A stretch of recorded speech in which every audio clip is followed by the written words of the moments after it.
Chapter 233.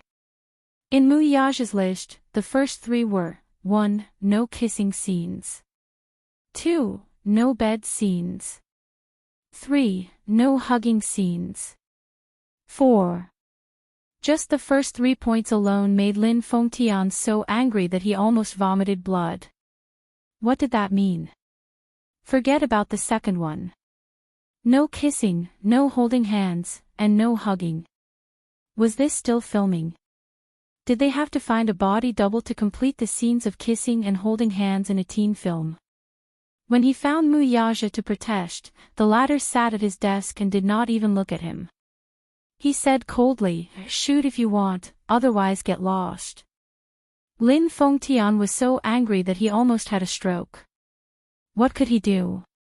What else could he do? Who was Muyaja? He was the crown prince of Dishing Financial Group. Everyone in Huanyu Entertainment had to follow his orders. What was the use of his protest? However, this was a story for another day. Yun Shishir did not know what Muyaja was thinking and thought that he had agreed. However, she heard him say, "But there is a condition." What condition? Muyaja's thin lips curled into a charming smile. He said clearly, "Kiss me." Yun Shishir was stunned. Then, her cheeks flushed. You, 1, hey, Muyaja. 2, his expression was calm as he counted slowly. He was so relaxed that he looked like a high and mighty monarch waiting for her obedience. Yun Shishir was flustered and exasperated, but there was nothing she could do. She slowly inched closer to him. Ripples appeared on the surface of the water. Their bodies were gradually pressed together. She held his face in her hands and planted a gentle kiss on his warm lips. When she raised her head, she saw the man's pair of pitch-black jade-like eyes, igniting a cluster of flames. Yun Shishir's shoulders trembled. His eyes were very deep and dark, hiding a trace of desire that could not be seen. She couldn't tell, but she could tell that he was hiding something. Thus, the two of them faced each other like this. She did not dare to move at all. That's it. What else? Yun Shishir frowned. Woman, your kissing skills are really bad. Muyaja criticized mercilessly. I'm sorry, do you want me to practice with other men? Yun Shishir laughed mockingly. Muyaja immediately glared and threatened, you dare. He reacted violently as if someone had stepped on his tail. If you don't have any kissing skills, do you? Is there a need to bite when kissing? She retorted in embarrassment. Was it her fault? She had never had a proper boyfriend before. At the age of youth, while other girls were enjoying the beauty of youth and having passionate relationships, she was working hard to earn credits, raise Yu, and work to study. Not to mention kissing skills, even holding hands with Gu Xingze at the cocktail party made her so nervous that her heart was beating like thunder. Muyaja smiled wickedly and said, do you want to try whether I have any kissing skills? Who wants to try it with you? Yun Shishir blushed and said in confusion. Unexpectedly, the man did not seem to have any intention of asking for her opinion. He turned her face and pressed his thin lips against hers without restraint. This kiss was not like the one before, where he was attacking her. Instead, it was a gentle kiss on her lips. His moist tongue gently outlined the shape of her lips, delineating them in detail. Sometimes, he would crush them heavily, and sometimes, he would stay away from them. Chapter 234. Yun Shishir was a little dazed. She didn't know where to place her hands. Her hands rested on his chest as she clenched her fists nervously. This man had always been high and mighty. He was like an overlord who could call the wind and summon the rain. He had always been rough and irresistible. However, she couldn't react to his sudden gentleness. On one hand, he was cold and domineering. On the other hand, he was gentle and protective, as if he was holding her in the palm of his hand. Which one was the real him? Yun Shishir couldn't tell which direction she was heading in. He was immersed in it. She was also immersed in this tenderness and couldn't come back to her senses. Gradually, she knew how to respond slowly. After the kiss, their faces slowly separated. Her body seemed to have gone limp. Her limbs and bones lost their strength as she lay limp on his chest. Muyaja lowered his head and looked at her. Her eyes were like silk and her cheeks were flushed red. She was so pure and beautiful. Especially that pair of beautiful peach blossom eyes, they were shimmering and intoxicating. Even if he didn't drink, he couldn't help but feel drunk. He was intoxicated by her seductive eyes. No man would be able to resist such a woman. Even he couldn't resist such a gaze. He caressed the back of her neck and said softly, "You're not allowed to leave me." Don't. Leave me. He muttered in a low voice. If one didn't listen carefully, they wouldn't be able to hear what he was muttering to himself. Yun Shishir frowned. Her thin lips parted slightly, but before she could say anything, the man spoke first. "You're not allowed to refuse." That domineering Muyaja was back. It was as if the man with tender and sweet eyes just now was just a dream. Without waiting for her to react, the man had already gotten up, put on a bathrobe, and walked out. Yun Shishir was distracted.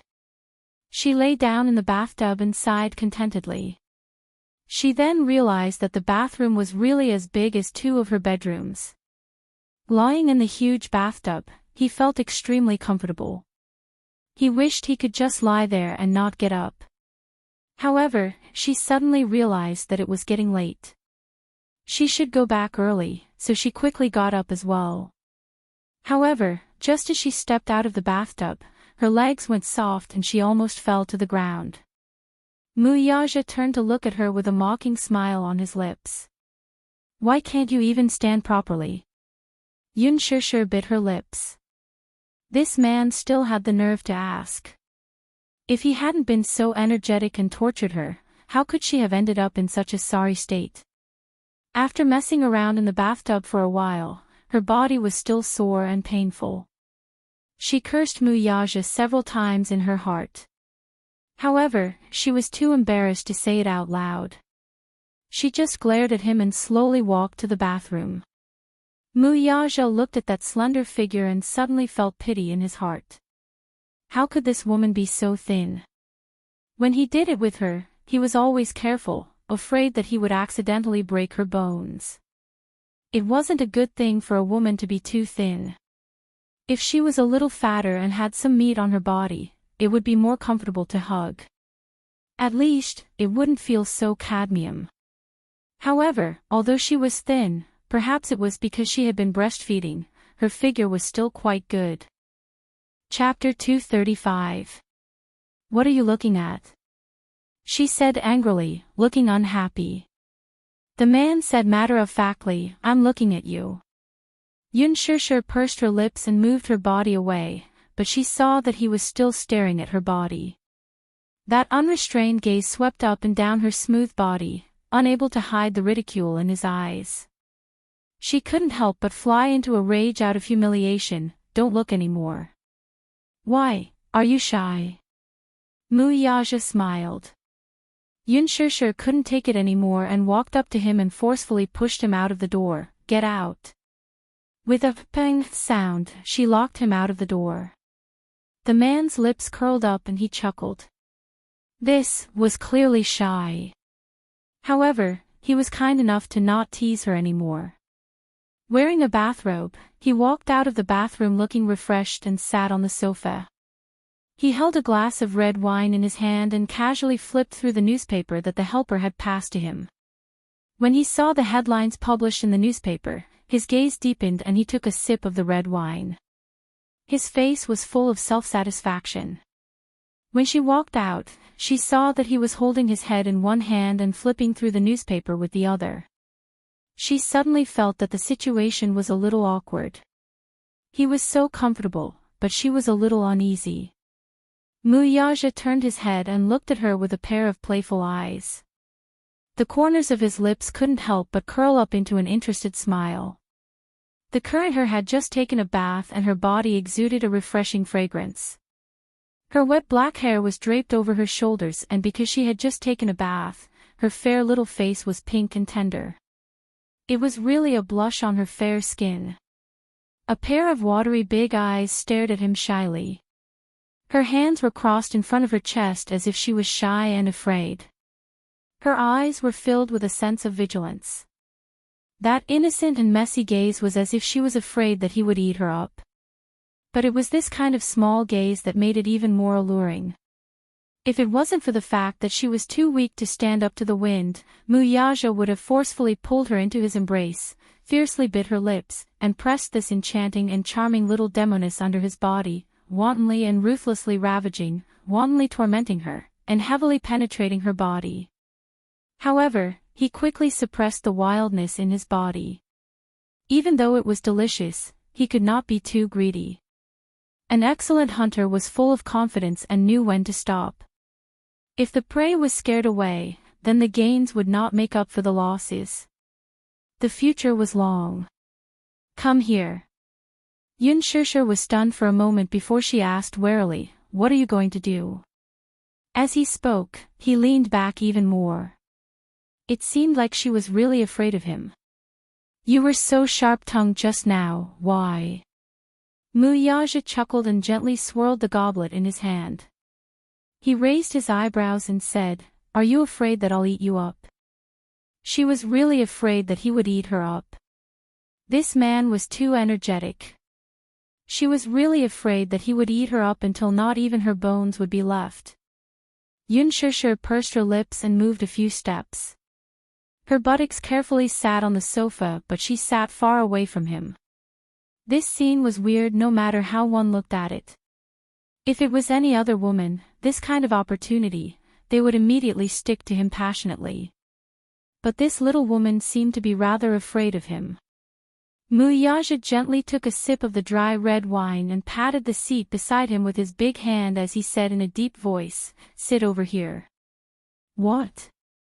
Why are you sitting so far away from me?" Chapter 236. "Then you don't want that?" she said hesitantly. "That? What?" Muyaja raised his eyebrows, but he quickly understood what she meant. So she was really worried that he would eat her up. "All right, stop fooling around. Come here." His voice hardened. Yun Shishir's shoulders could not help but tremble slightly. She was not very willing in her heart. However, she did not dare to go against his orders. Thus, she moved inch by inch to his side. When she got closer, she could easily smell the faint fragrance on his body. This fragrance was quiet and elegant, just like the fragrance of magnolia. Muyaja caressed her hair with one hand. It was wet, but it still had a warm air to it. He rubbed it hard and raised his eyebrows. "You ran out with your hair still wet." It was very easy to get a migraine like this. Women, especially at her age, needed to take care of their bodies the most. If she did not blow dry her hair in time, the moisture would enter her body. When she was slightly older, she would always have headaches. This girl really did not know how to take care of herself at all. Did she not even know this bit of common sense? Yun Shishir shook her head and said, "My hair usually dries naturally after I take a shower."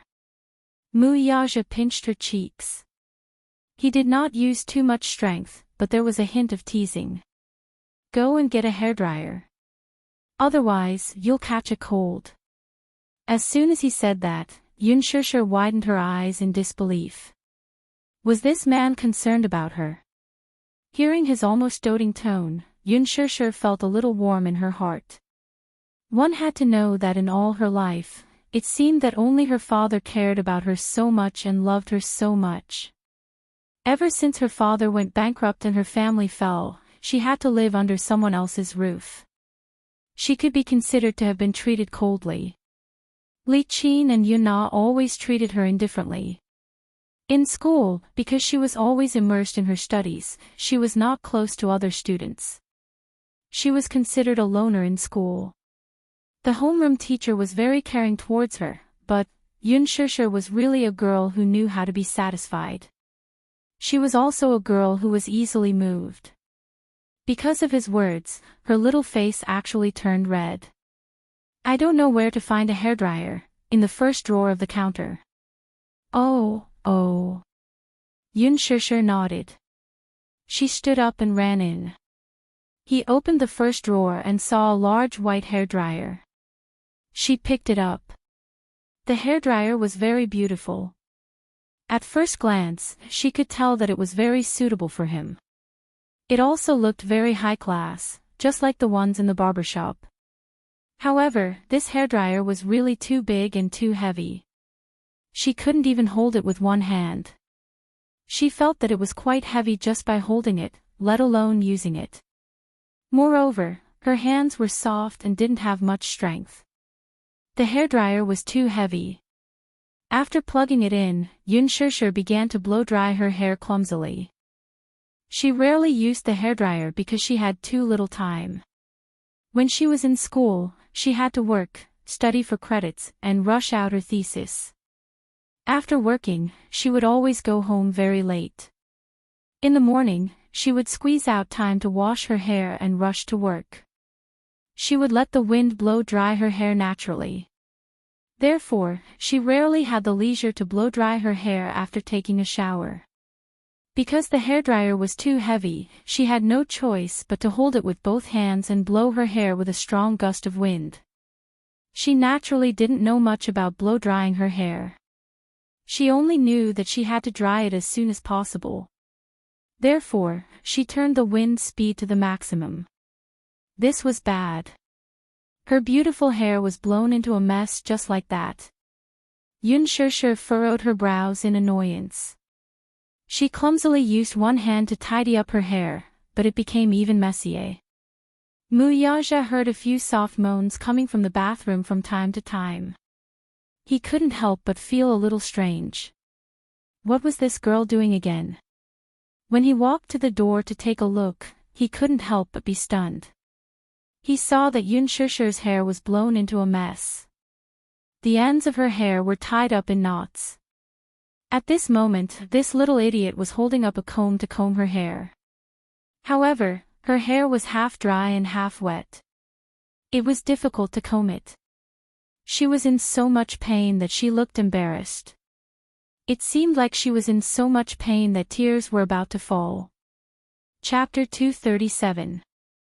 He lowered his head, looking very patient and very serious. What surprised her was that these messy knots in his hands were quickly defeated in just a short while. Stupid woman, you don't even know how to blow-dry your hair. As Muyaja spoke, he picked up the hairdryer and turned on the gentle wind, gently drying her hair for her. His slender fingers weaved through her hair with the warm wind, drying strands by strands as his fingertips rubbed her acupuncture points from time to time. Such a gentle action made Yun Shishir sigh contentedly and moan softly. She lazily closed her eyes and her lips couldn't help but curl up in bliss. So comfortable. She occasionally went to the hairdresser's to get a haircut and the hairdresser massaged the acupuncture points on her head like this. The man's technique seemed very professional and didn't lose out to the hairdresser's technique at all. This feeling was really good. In the past, her father had also washed and dried her hair for her. She had lived with her father since she was young, so for a period of time, for her sake, her father didn't hesitate to ask the neighbor's Andy how to tie her hair. Even though the results weren't very good, the twin ponytails were often one high and one low, and the ponytails were tied so tightly that even her scalp felt tight. Because of this, she was mocked by many classmates. But Yun Shishir still felt that that was the happiest time of her childhood. You seem to be very proficient in this. Yun Shishir couldn't help but asked curiously, don't talk about ordinary men, even women would be helpless in front of such long and dense hair, but you're able to handle it so easily. When Muyaja heard this, he didn't know why, but his originally curved lips suddenly returned to a cold arc and his expression tensed up. She didn't notice the change in his expression and continued to ask, have you had any experience in the past? Muyaja's actions paused slightly as if he had recalled some past events, and his eyes were tinged with a trace of pain. But very quickly, this emotion was suppressed and disappeared in a flash. Very quickly, he resumed his usual coldness and only said indifferently, "In the past, I used to blow hair for people." When Yun Shishir heard this, she didn't know why, but her heart ached, and strangely, she felt that even her breathing became stuffy. Often, bragging to others. Was it a woman? As she thought of this, she suddenly mocked herself helplessly. Of course it was a woman. Only a woman would have such long hair. Was it Muwanru? He often blow-dried her hair. Just like today, when he bragged about himself. Was he going to comb her knotted hair and massage her acupuncture points? Amidst her complicated thoughts, her hair had been blown dry unknowingly. Muyaja put down the hairdryer and hugged her shoulder from behind. Looking at the beautiful person in the mirror, he lifted her beautiful hair with one hand and hooked his lips. So beautiful. Yun Shishir blushed. Muyaja suddenly lowered his head and sucked on her earlobe. The tip of his tongue tickled her ear, and the man chuckled charmingly. She originally thought that he would do something, but she heard him ask, "Are you hungry?" Yun Shishir licked her lips and nodded slightly. After a day of nothing, her stomach was already empty. He asked again, "What do you want to eat?" "I'm not eating. I want to hurry home." Ha! Muyaja gently pecked her cheek again. "You don't have to wait too long. Eat something before you leave, okay?" Chapter 238. Muyaja could not help but laugh. At the mention of Yu, he was reminded of the child he had never met before. His son. Yu. What's his name? Tian Yu, she said slowly as she looked at his expression. Tian Yu. Muyaja leaned against the door and muttered a few words before looking at her with his deep eyes. It was a nice name. Tian Yu, when he was just born, he almost lost his life.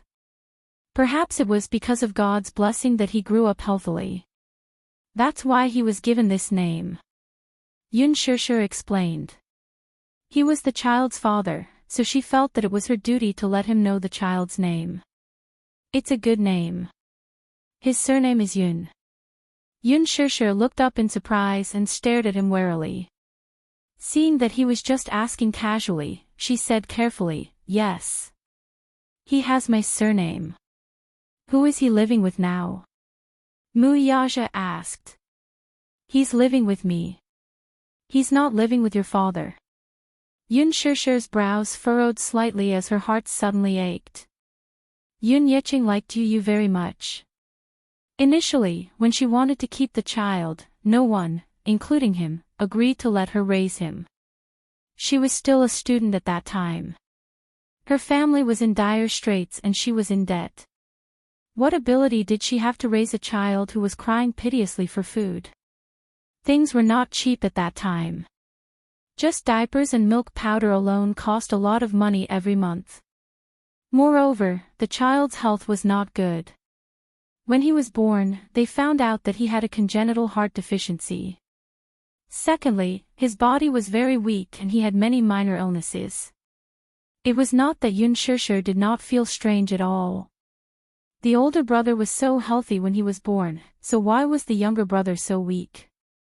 She had asked the doctor about this before, but the doctor explained that the two children were fighting for nutrition in the mother's womb because they were twins. Her brother had absorbed enough nutrients, so even though he was born prematurely, he was still very healthy. As soon as he was born, he cried loudly. His voice was loud and full of energy. Even the doctor who delivered him was amazed. However, his brother was in his mother's womb and did not absorb enough nutrients. Moreover, he was born prematurely in August. When he came out, no matter how hard the nurse slapped his butt, he did not make a sound. His face even turned purple. If it weren't for the nurse's experience and the fact that she saw that the child still had a weak vital sign and hurriedly carried him to the emergency room, the child would have been saved. When he first brought Yu back to the Yun family, Yun Yeqing often frowned at the baby in her swaddling clothes. The child looked delicate and cute, and his big eyes were especially bright. However, the family's conditions did not allow it. Wasn't this holding up the child? Fortunately, when Yu grew older, he displayed intelligence and obedience that was beyond the reach of ordinary children. Only then did Yun Yeqing change his view of the child and devote more love and care to him. However, his love and care undoubtedly attracted the hatred of Li Qin and Yun Na. Yun Shishir alone had taken away half of Yun Yeqing's love and care. Now that this little B** starred had appeared out of nowhere, how could Yun Na let it go? Hence, she bullied Yun Tianyu every 2 to 3 days. There was once when Yun Shishir returned home late. Just as she entered the house, she saw Yu expressionlessly hugging the toy that Yun Na had stomped on and sitting in a corner with a disappointed look. Chapter 239. Mommy, is it because Yu is being naughty? Grandma and Auntie don't like Yu. She was heartbroken when she heard that. Yun Na, on the other hand, did not know the truth of the matter. She flew into a rage out of humiliation when Yun Tianyu came and snatched her father's favor from her. Li Qin, on the other hand. She was mean to Yu, and Yun Shishir could not forgive her. She was the one who forced her to sign that contract back then. She sacrificed herself to relieve the Yun family of the huge burden of repaying the debt, yet she was still mean to Yu. How could she forgive her? At this thought, Yun Shishir clenched her fists and slowly said, "Foster mother doesn't like him, so she rented a house outside." She then quickly added, "I'm going back. Yu must be worried sick about me since I didn't go back last night." With that, she tidied herself up and hurried to the door. Muyaja asked from behind, "You're going back by yourself?" "Yes, I'm going back by myself." He smiled. "There's no traffic here. There's a long mountain road outside the manor. Are you sure you want to go back by yourself?" Yun Shishir fell silent and then looked at him helplessly.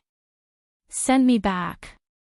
Yun Shishir had yet to return, and the sky outside the window was already dark. Yu did not eat much the whole day, so his stomach was growling. If it were in the past, he would definitely prepare dinner and wait for his mommy to come back for dinner, but now that it was already past 7, he was afraid that his mommy would not be back in time.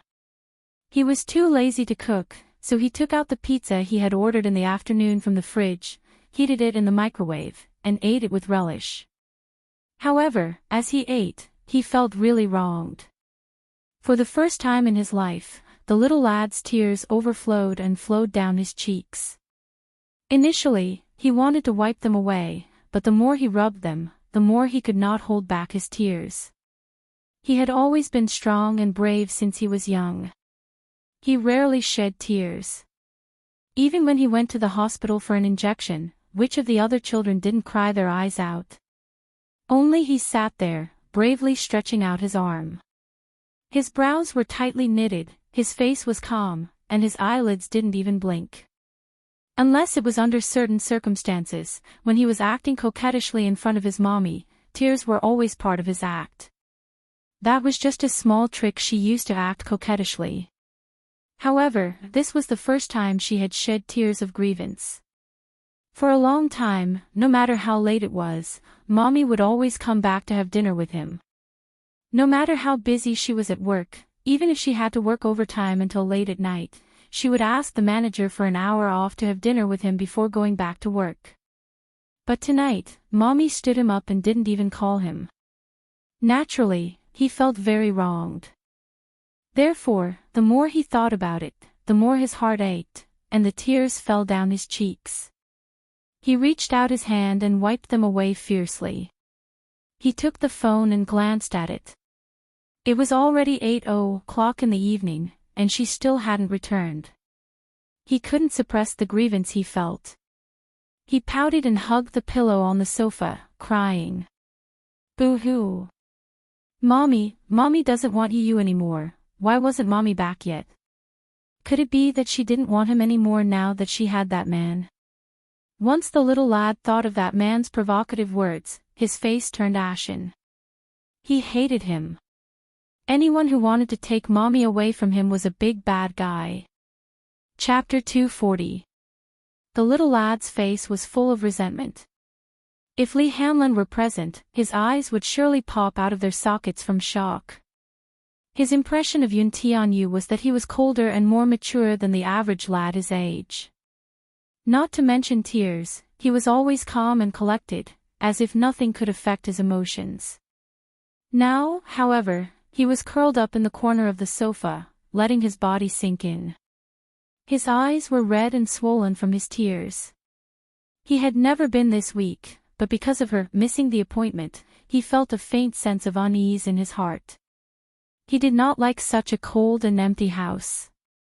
There was only the sound of the television in the spacious house, and there was no human touch at all.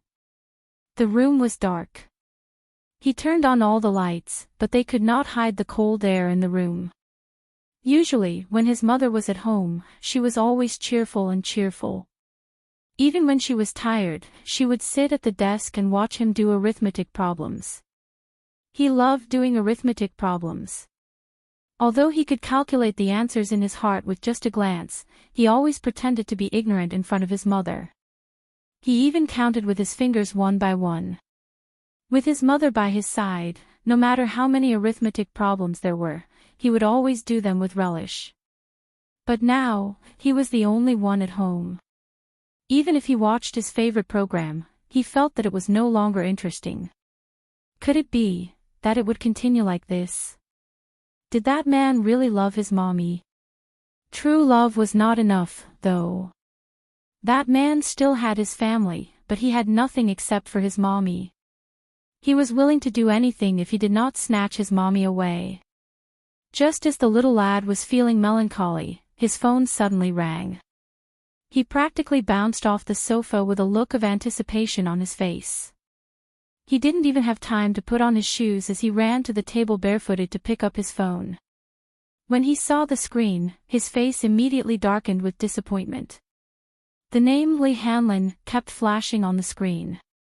He wiped his tears and hung up the phone. His voice was hoarse from crying earlier. He did not want to be laughed at by others, so he ran to the desk and gulped down a few mouthfuls of water. Only when his voice returned to normal did he return the call. Hello.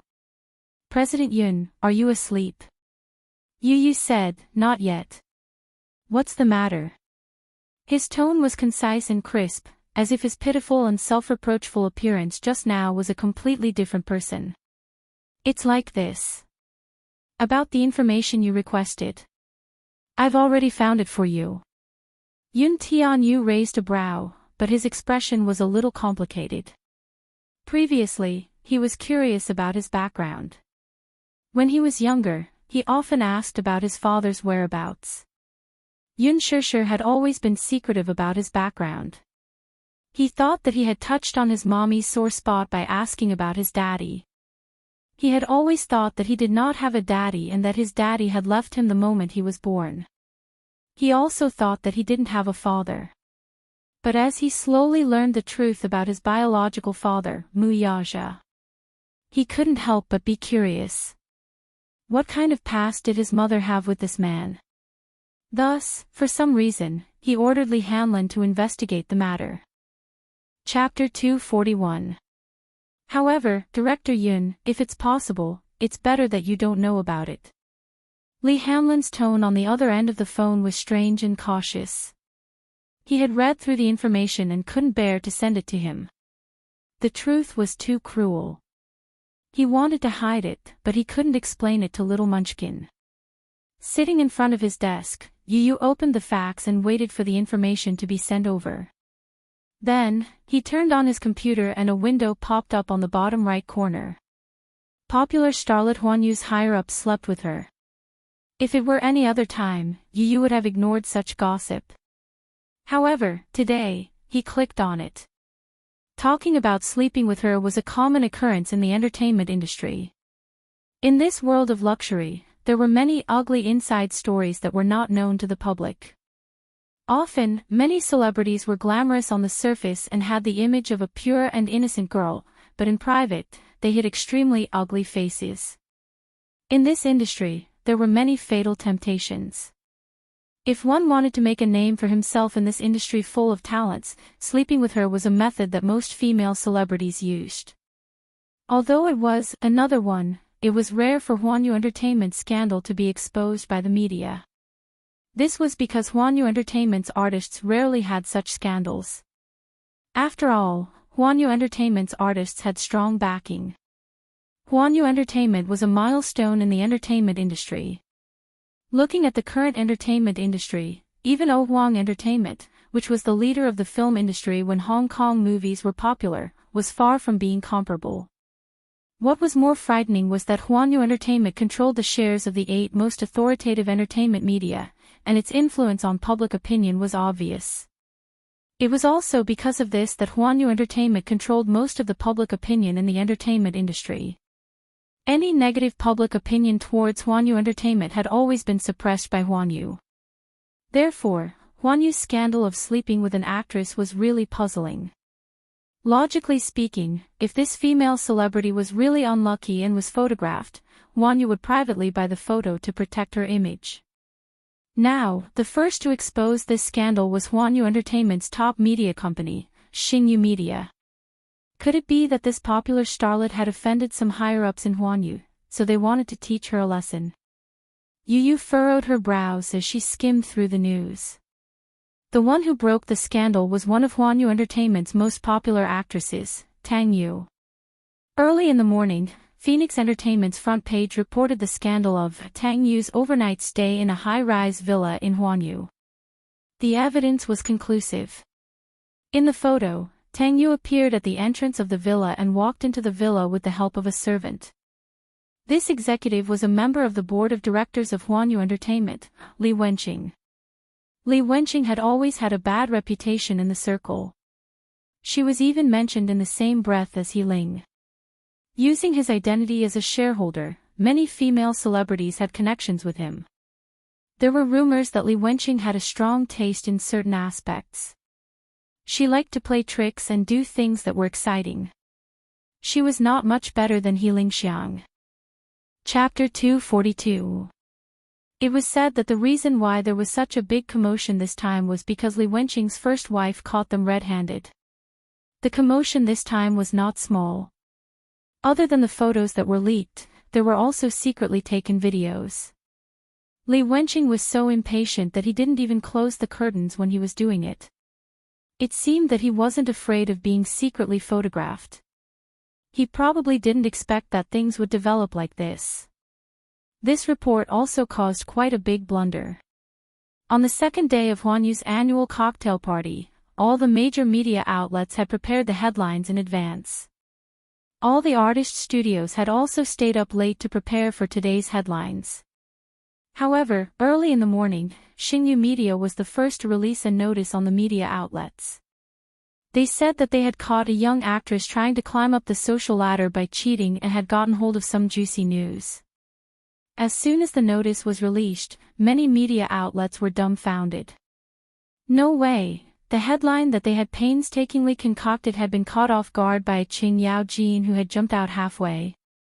At first, they thought that it was an old trick used by the investors to hype up a movie that was about to be released. They were all veterans of the Jianghu, so they were already used to this kind of method. However, they didn't expect that at 7:00 in the morning, once the news about Tang Yu and Li Wenqing's affair was released, it quickly became a hot topic. Seeing that Xingyu Media had taken the lead, all the media outlets couldn't sit still anymore. They all rushed out to dig deeper and more juicy news. Therefore, Tang Yu's old news quickly became the headlines of all the major media outlets. Tang Yu's dark history was dug out by the media from the dust of time, and it was repeated again and again. Before Tang Yu debuted, she was a social support and sat on the stage in a bar. In order to climb up the social ladder, Tang Yu slept with 2 assistant directors and several male leads.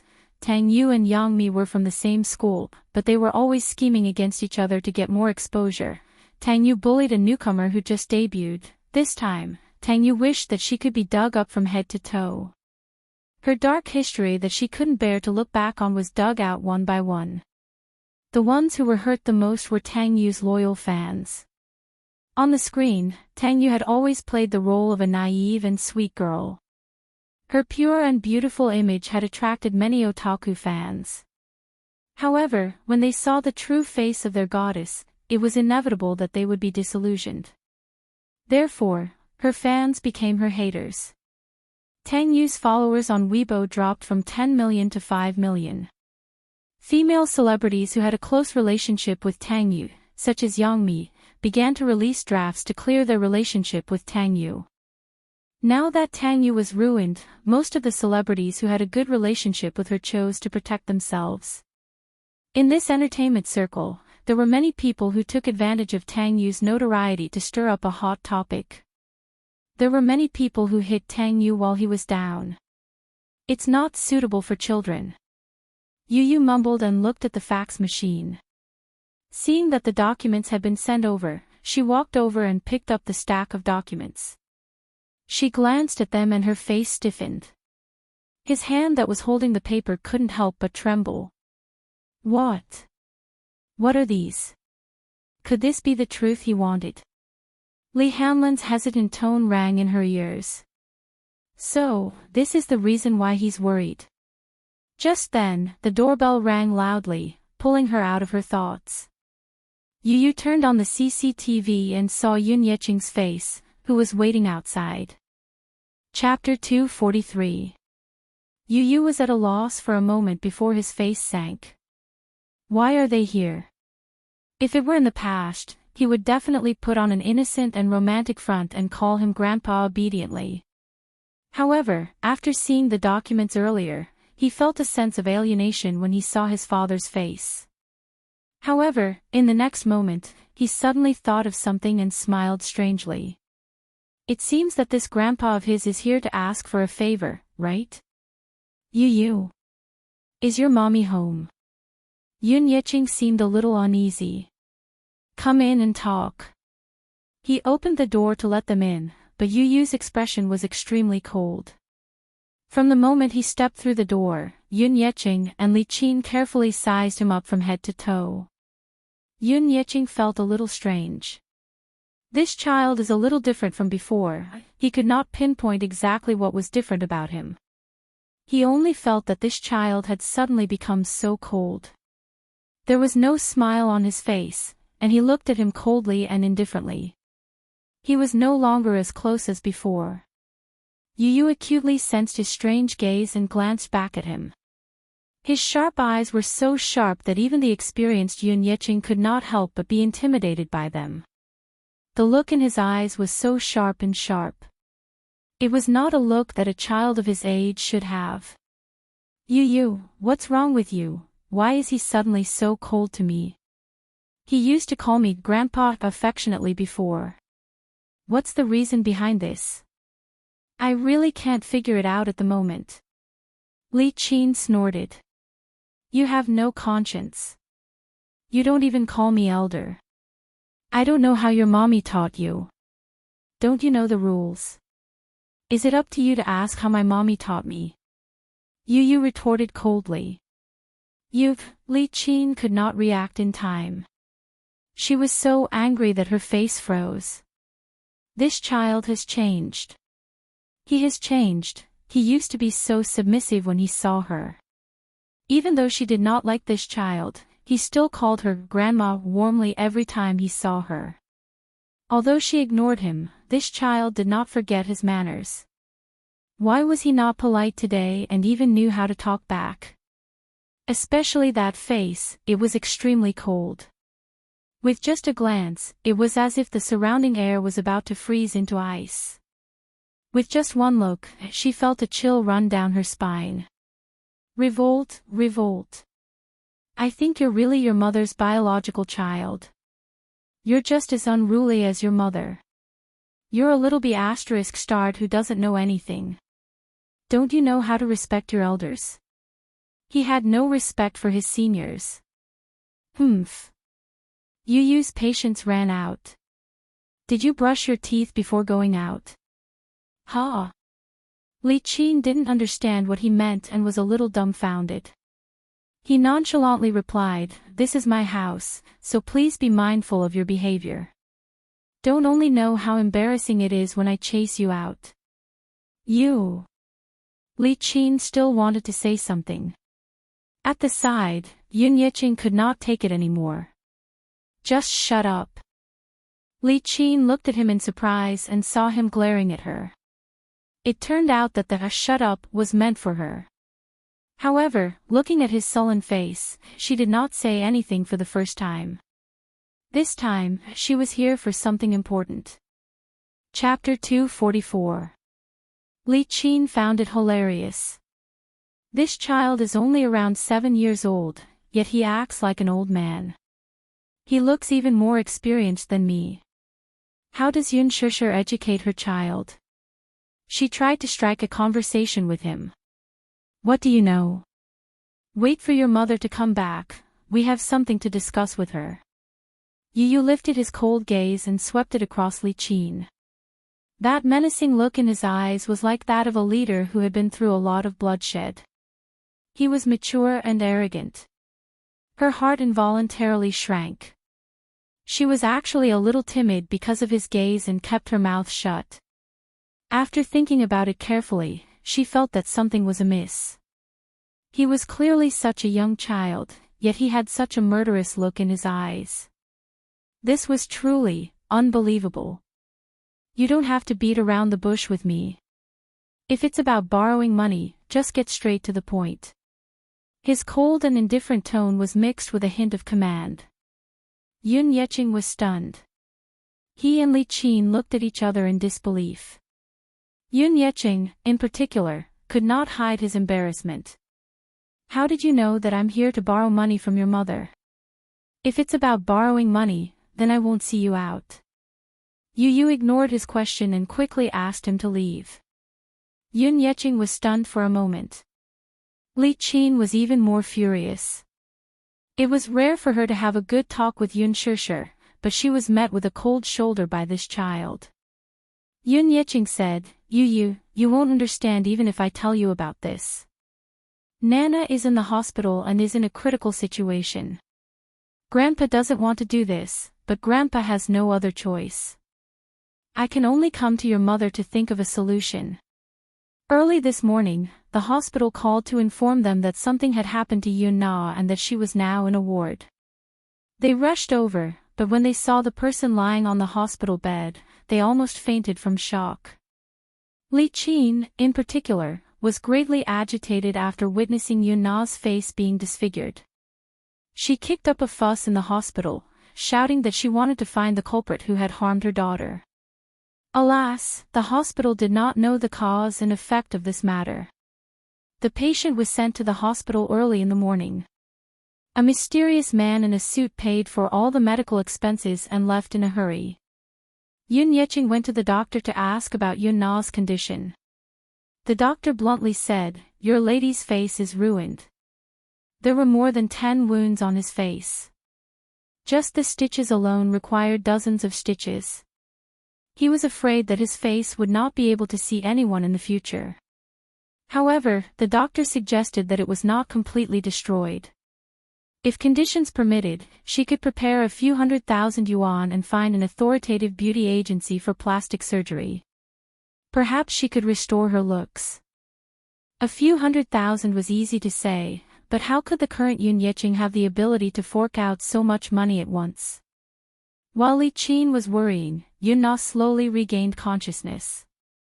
After she regained her consciousness, she seemed to be more or less aware of the current situation of her face. She cried and threw a tantrum, saying that she didn't want to live if her face was disfigured. Yun Yeqing was heartbroken. How did this person end up like this for no reason? Which bastard was it that disfigured her daughter? How was his daughter going to live in the future? Chapter 245. The nurse rushed over and gave her a dose of tranquilizer. It was only after she fell asleep that Yun Yeqing thought of Yun Shusher. He wanted to discuss with her what to do now. However, how could you not see through their intentions? Now that Yun Na was facing the crisis of losing her looks, she naturally wanted to raise money for plastic surgery. This was especially so for Li Qin. She could not wait to squeeze his mommy dry before giving up. In the past, she used to call her a little b******. Now that her biological daughter was in trouble, she shamelessly came to talk about being a family. He felt that it was hypocritical.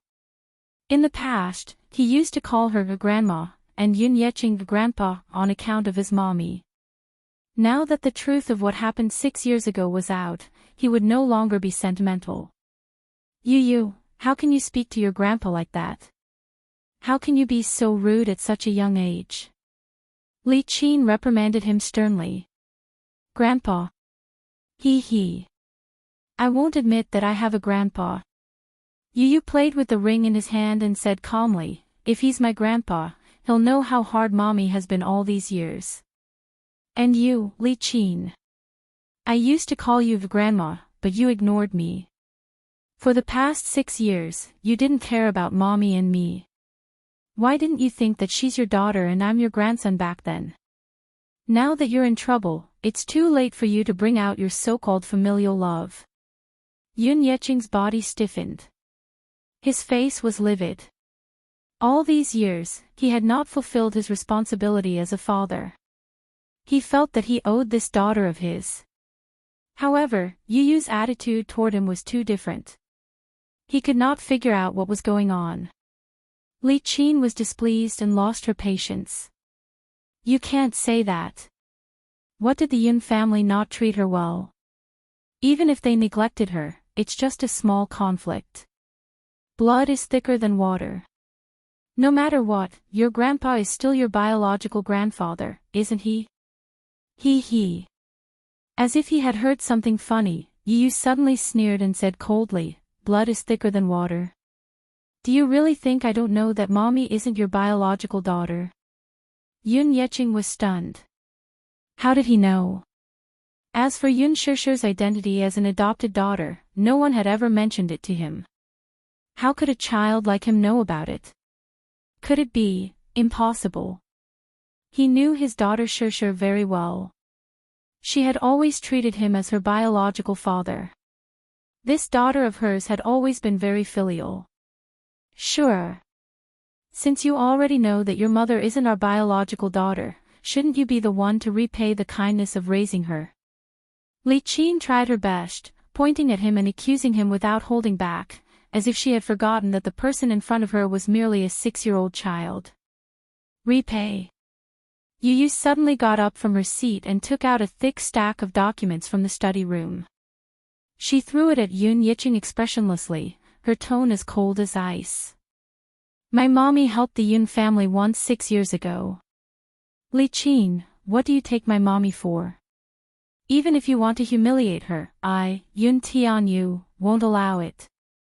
Turning around, he sneered. At the same time, Mr. Yun, I kindly advise you and your wife to keep your mouths shut and not talk nonsense to my mommy. You're not to mention today's matter to anyone. Li Qin fumed. You, how can you say that, scram? Yu suddenly pointed at the door and coldly ordered, scram. Yun Yeqing turned around and left. Seeing this, Li Qin hurriedly followed after him. Yu's face was cold. Thinking of the price his mother had paid for the Yun family 6 years ago, her heart ached so much that she was about to suffocate. Her heart really hurt as if it were being pierced. Yu supported herself on the sofa and clutched her chest tightly with one hand. Suddenly, she found it difficult to breathe. Suffocation. It really felt like suffocation. Ha, cold sweat seeped out of his forehead.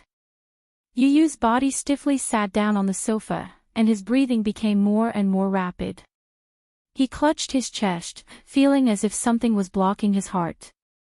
It was so stuffy and painful that he could hardly breathe. Yu painfully curled into a ball on the sofa. Her fingers clutched her chest tightly and her eyebrows were contorted. Her whole face was pale and colorless from the pain. Bean-sized beads of cold sweat rolled down her face and dripped onto the sofa. Ha, ha, his phone suddenly rang. Yu looked in the direction of the ringtone. Clutching his chest, he forced himself to sit up on the sofa. Slowly, almost step by step, he moved his feet. Just as his feet touched the ground, his body swayed, and he fell from the sofa to the floor. Breathe. I can't breathe. He struggled to move to the table, but the ringtone was already cut off. With trembling hands, he picked up the phone and dialed a number. In less than 2 seconds, the call was connected and Lee Hanlon's calm voice came through. Director Yun. Director. Lee, save me, smack. Before he could finish his words, the phone fell to the floor. Yun Tianyu could no longer hold on. His face turned pale as he fell to the floor. The corner of his lips twitched, and he lost consciousness. Lee Hanlon's anxious voice came through the phone. Yo. Yu. Yun Tianyu. Hang in there, I'm coming. Sitting in the car on the way back to the hospital, Yun Yeqing opened the document with trembling hands. He quietly browsed through it page by page. His face became increasingly solemn and gradually turned ashen. Li Qin, who was sitting at the side, trembled with fear. She wanted to poke her head out a few times, but due to the dim lighting in the car and her poor eyesight, she could not see clearly what it was. Thus, she asked, "Hubby, what exactly is this? Don't talk to me." Yun Yeqing suddenly interrupted her angrily. With a heavy frown, he leaned his head against the seat. Don't talk to me, Li Qin. Don't talk to me. Chapter 246. As the Aston Martin sped along, the shadows of the lush trees flashed by outside the window. The villa was located in the elegant Shanshui garden. There were towering mountains, small streams, and lush green forests. At a glance, it looked like a sea of greenery. The night breeze blew, stirring up the green waves. Under the moonlight, the scenery was enchanting. Alas, at this moment, Yun Shusher, who was sitting in the front passenger seat, looked ahead nervously. From the corner of her eye, she cautiously glanced at the tachometer. The needle was pointing at 4,500. She then looked at the speed of 180 kilometers per hour. Her heart was in her throat at once. Fast, fast. The high-performance sports car was like a runaway horse, roaring as it sped along the mountain road, as if it was going to tear apart the silent night. Even though she didn't understand sports cars and didn't know what a 4,500 speed meant, she didn't feel much at first. However, at that speed, she could feel how scary it was when it was cornering. At that moment, she felt as if the car would float in the next second if it went any faster. When they left the villa, they had to go through a long mountain road. There was only a railing on the side of the road, and below the railing was a cliff. If they hit the railing, the consequences would be unimaginable. Even though the railing looked sturdy, it would be weak under the impact of the sports car. It was as if it didn't exist and existed in name only. If the car lost control, not to mention the railing, even the surrounding walls would collapse. She could even imagine that if the car lost control, it would crash through the railing and crash into the cliff, just like in American blockbusters. With a loud explosion, the car would really be destroyed and the people inside would die. Mu Yaja, it's too fast. Yun Shusher said to the man anxiously as she clutched her thumping heart. She looked at him, but at that moment, the man was supporting his head with one hand and looking ahead indifferently. He seemed to be indifferent. The scenery outside the window flashed by. Under the moonlight, his handsome face didn't have any fluctuations in expression. He only had one hand on the steering wheel, looking calm and at ease, as if he was handling everything with ease. Mu Yaja. Just as she finished speaking, the man glanced at her from the corner of his eye and smiled playfully. Suddenly, he stepped on the accelerator and the engine let out an ambitious roar as it sped up. What she didn't know was that to him, let alone 180 yards, even 200 yards was completely within his control. There was a curve in front of them. On the left was a mountain wall filled with strange rocks, while on the right was a bottomless cliff. On the mountain road, the streamlined sports car made a beautiful and smooth turn. Under the moonlight, the bright silver body of the car outlined a dazzling silver line. Yun Shishir was so frightened that she cried out involuntarily. Her face suddenly broke out in a thick layer of cold sweat. She was so scared that there was not a trace of blood on her face. Did this man do it on purpose? When the car slowly drove into Yun Shishir's residence, her face was already pale. The car was parked downstairs and the engine was turned off. Muyaja unbuckled his seatbelt and leaned closer to her, his voice full of ridicule. What? Are you scared stiff? As he spoke, he stretched out his slender fingers and gently flicked her cold cheeks in a somewhat naughty manner. Yun Shishir came back to her senses and looked over. She glared at him fiercely and asked suspiciously, Muyaja, did you do it on purpose? Chapter 247. On purpose? What do you mean on purpose? He asked while knowing the answer. His lips curled into a wicked arc. Although his tone was innocent, his eyes revealed a satisfied smile. He felt that her frightened appearance was quite cute. Some women not only had beautiful facial features, but their eyes were even more seductive and charming. Even if she was angrily glaring at you, you would still have the illusion that she was acting coquettishly and seducing you. It was extremely charming. His pupils slightly congealed, as if he had been bewitched by her delicate appearance, and he couldn't help but reach out to touch her face with his fingertips. Yun Shishir coldly avoided him and slapped his hand away. She angrily said, Why are you still pretending to be innocent? Why are you driving so fast? Don't you know that this is very dangerous? Muyaja slightly knitted his brows and pretended to be wronged as he asked back, It was clearly you who kept rushing me. I saw that you were in a rush, so I drove so fast. His mouth moved as he pushed all the blame onto her. The man looked at her with an innocent face. His tone and tone were natural, as if he was silently accusing her of being unreasonable. If anyone else saw this, especially his close subordinates, they would definitely be shocked by his expression at this moment. The president, who was always cold and indifferent, had his brows slightly knitted. His thin lips were slightly pursed and his face was filled with innocence. His pair of eyes hid a smile that couldn't be seen. They would definitely be shocked to the point of being dumbfounded. In their eyes, Muyaja was arrogant and cold. He didn't smile normally and his cold face seemed like it would never have any expression. He also wouldn't be affected by any emotions. His face was originally handsome, but he always had a cold expression that made it hard for people to get close to him. Other than the little young master, he wouldn't smile to anyone else. But now, he actually smiled to a woman. However, Yun Shishir naturally didn't have any awareness. She also didn't feel that he was taking special care of her. She only felt that this man was quite evil. He actually joked about such a dangerous matter. Isn't your speed a little too fast? From the villa in the suburbs, through the continuous mountain roads, through the bustling city, from the manor to her house, the distance of more than 50 kilometers, he actually only used 20 minutes. One had to know. The traffic in the capital was extremely congested.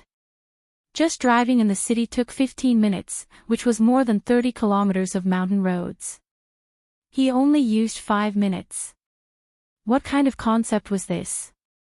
The fastest train on the high-speed railway was only 493 kilometers per hour. Later, because of an accident, it had to be reduced to 300 kilometers per hour. At 400 kilometers per hour, her ears almost lost their ringing. Even until now, she still hadn't recovered from the ringing. Yun Shishir didn't want to talk to him. She pushed the car door open and she almost tripped. She was secretly annoyed. She hated herself for not being able to live up to her expectations.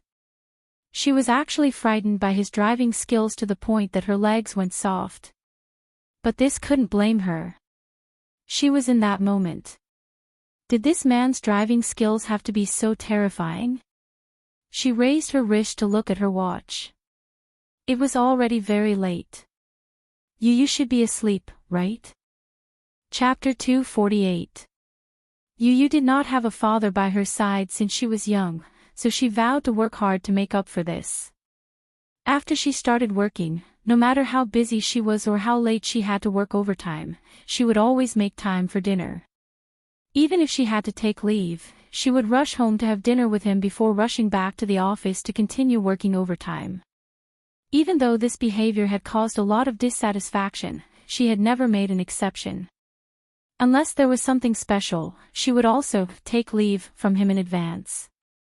Even if the little guy would protest and express his dissatisfaction, he would at most tell her to eat on time and go home early over the phone. However, it was rare for her to not return home at night. Last time was the first time. Last night was the second time. Today was the third time. For 2 consecutive days, she did not have dinner with him. Yun Shishir was very vexed. She raised her head and looked at the window of her house. The lights were still on. Her heart warmed, but at the same time, it ached slightly. This little guy, did he deliberately turn on the lights and wait for her to go home? Yun Shishir was about to go upstairs when the man behind her called out to her. Are you leaving just like that? Muyaja saw that she intended to go upstairs without him, and a trace of dissatisfaction appeared on his face. What else do you want? Yun Shishir turned to glare at him. Don't you have anything to say? Muyaja looked at her. Under the moonlight, his deep-set eyes shone slightly. I want to go home. Yun Shishir turned around and swiped the door open. What he got in response was the heavy sound of the door closing in the corridor. Muyaja sat in the car and could not help but smile. He raised his eyes slightly and looked at the only window on the 10th floor that was still lit. A trace of contemplation flashed across his eyes. Yun Shishir is my, Yuntinyo's, mommy. She is the woman I will protect for the rest of my life. I won't allow you to let her suffer any grievances, let alone make her sad. The young yet mature voice of a child echoed in her ears. Immature and mature were 2 contradictory words, but they were perfectly reflected in little Munchkin. What was immature was his voice, his appearance, and his still delicate and thin body. He was clearly only 6 years old, but his face was still childish and his voice was full of childishness. What was mature was her arrogant boldness, her steady tone, and her calm words. He was unable to understand why such a mature soul was hidden in such a petite body. He was so mature that it surprised him. He got out of the car, took out a cigarette box, and lit it in his mouth. Accompanied by a glimmer of sparks, the unique smell of cigarettes drifted in the evening breeze. Yun Shishir opened the door and was welcomed by the warm light from the living room. A smile involuntarily appeared on her face as she walked into the living room and said guiltily, Yu, mommy is back. There was no response for a long time after she said this. If it were in the past, there would be hurried footsteps from the study. Yu would appear at the entrance with a bright smile on his face. He would jump into her arms and rub his tender little face against her like a spoiled little mommy. Now, it was so quiet that it was almost strange. Asleep? She walked into the study with confusion in her heart. The computer screen and fax machine were on, but the little guy was nowhere to be seen. Chapter 249. Yun Shishir exclaimed in surprise and walked into the bedroom. She even crept under the bed to take a look. Was he playing hide-and-seek with her to scare her as a punishment for not returning home for 2 days? Alas, he was nowhere to be found. She was suddenly worried.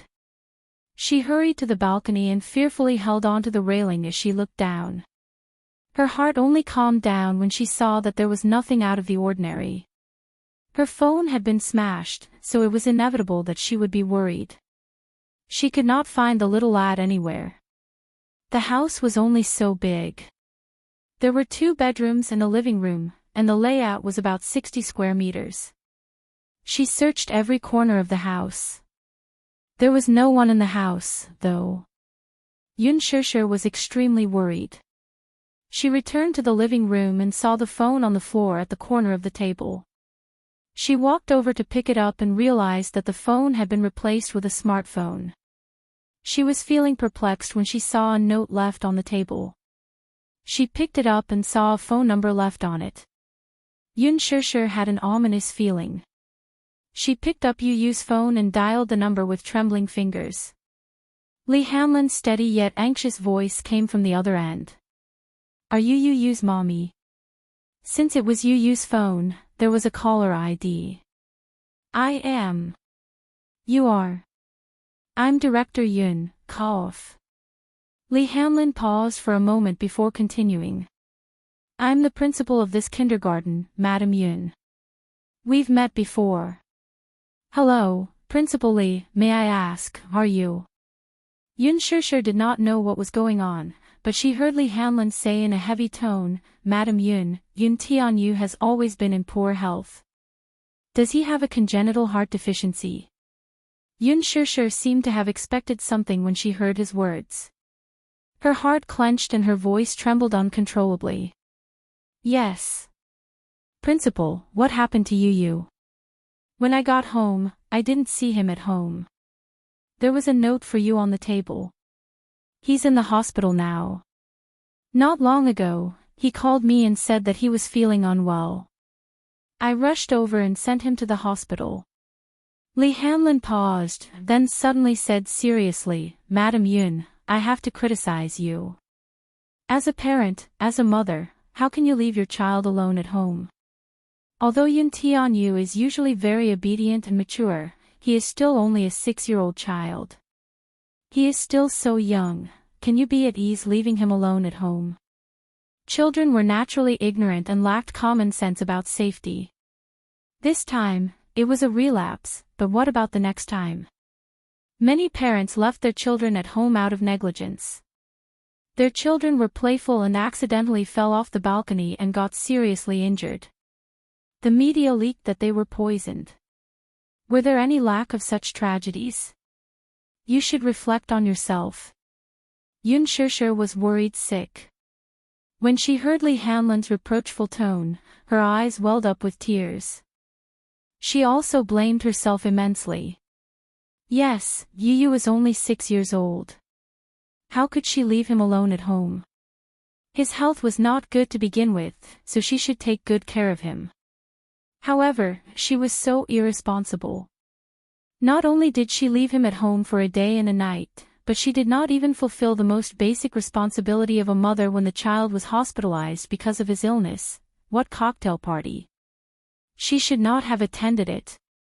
What alcohol? She clearly knew her alcohol tolerance, so why did she have to be so stubborn? She should not have drunk. Not to mention a glass, she should not have even taken a sip. Chapter 250. She covered her mouth and asked anxiously with reddened eyes, I'm sorry, Principal. It's all my fault. Where's Yu? Which hospital is he at? I'll be there right away. Okay. I'm at Public Hospital number 1. Hurry over. Yu's condition isn't looking good. He has respiratory problems and hasn't woken up yet. Anyway, be careful on the road. I'll take good care of him. Before he could finish, Yun Shishir hurriedly picked up her bag, locked the door, and rushed downstairs. Downstairs, Muyaja was about to start the car when he saw Yun Shishir rushing out of the car through the rearview mirror. She looked flustered as she ran towards the main entrance. With a strange feeling in his heart, he pressed the horn twice. Honk, honk. The car's horn was exceptionally loud and immediately attracted Yun Shishir's attention. Seeing that it was his car, she rushed over without a care. The moment the car door opened, she said anxiously, Muyaja, send me to public hospital number 1. Why are you going to the hospital? Mu Yaja asked curiously. Yun Shishir's shoulders were trembling. She clutched her bag tightly and her face was filled with self-blame and anxiety. She looked so flustered that she looked like she was about to be defeated. Yu is at the hospital. I have to rush over immediately. Right away, right away. Mu Yaja heard this and furrowed his brows slightly. However, he didn't ask further and leaned over. She thought that he was going to do something and wanted to stop him. However, he merely leaned over and buckled her seatbelt. Don't be afraid. I'm here. He said softly and started the car. He stepped on the accelerator and the car sped out of the main entrance. Yun Shishir looked at the man's side profile in shock. However, she saw that his handsome face was cold and tense. His expression was calm and there was no trace of a smile in his eyes. However, he wasn't flustered either as he looked straight ahead. Although she was anxious at this moment, she didn't know why, but she didn't panic like before. The words, "Don't be afraid, I'm here," seemed to brush away the uneasiness and fear in her heart. However, when she thought of Yu's painful appearance when he was young, her heart clenched tightly again. At this moment, in the hospital ward, Li Hanlin sat on a small stool at the head of the bed and put down his phone. On the hospital bed, Yu, who he said was not awake yet and not in a good condition, was sitting quietly on the bed with a newspaper in her hands. Seeing that he had hung up on fairy tale, she put down the newspaper and crossed her arms. She leaned against the headboard and looked at him with a serious expression. She blinked her big black eyes and saw that he had put down his phone. She quickly asked, "What did you say?" He hung up. He's probably on his way here. Li Hanlin asked again, "CEO Yun, what did I say just now?" "There's no problem ahead. Didn't you tell her to be careful on the road?" Yun Tianyu reprimanded.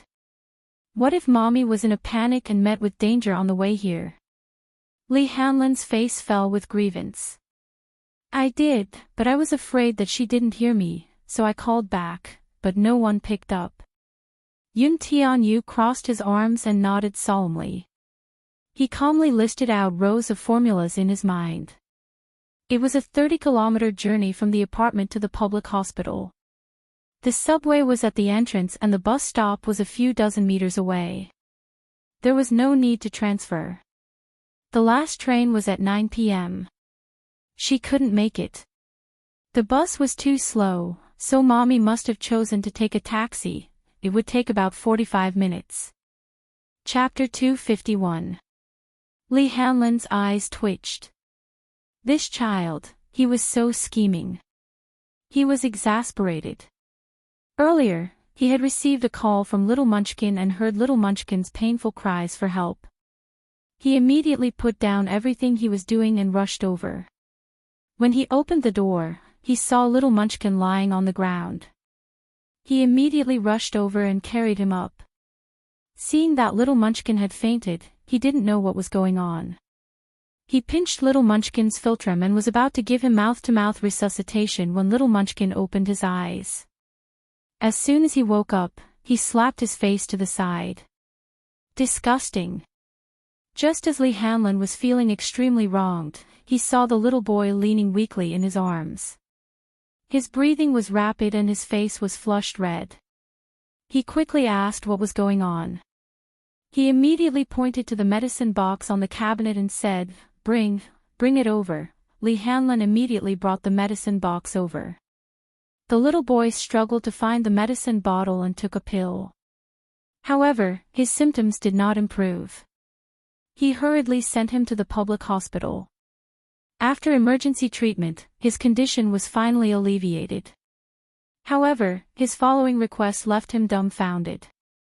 "Later, if my mommy calls you, please make my condition sound more serious." Li Hanlin's eyes widened when he heard this. "President Yun, don't you love your mommy the most? Aren't you afraid that she will be worried? Shouldn't she be worried about me?" Yu Yu retorted unhappily. He was speechless.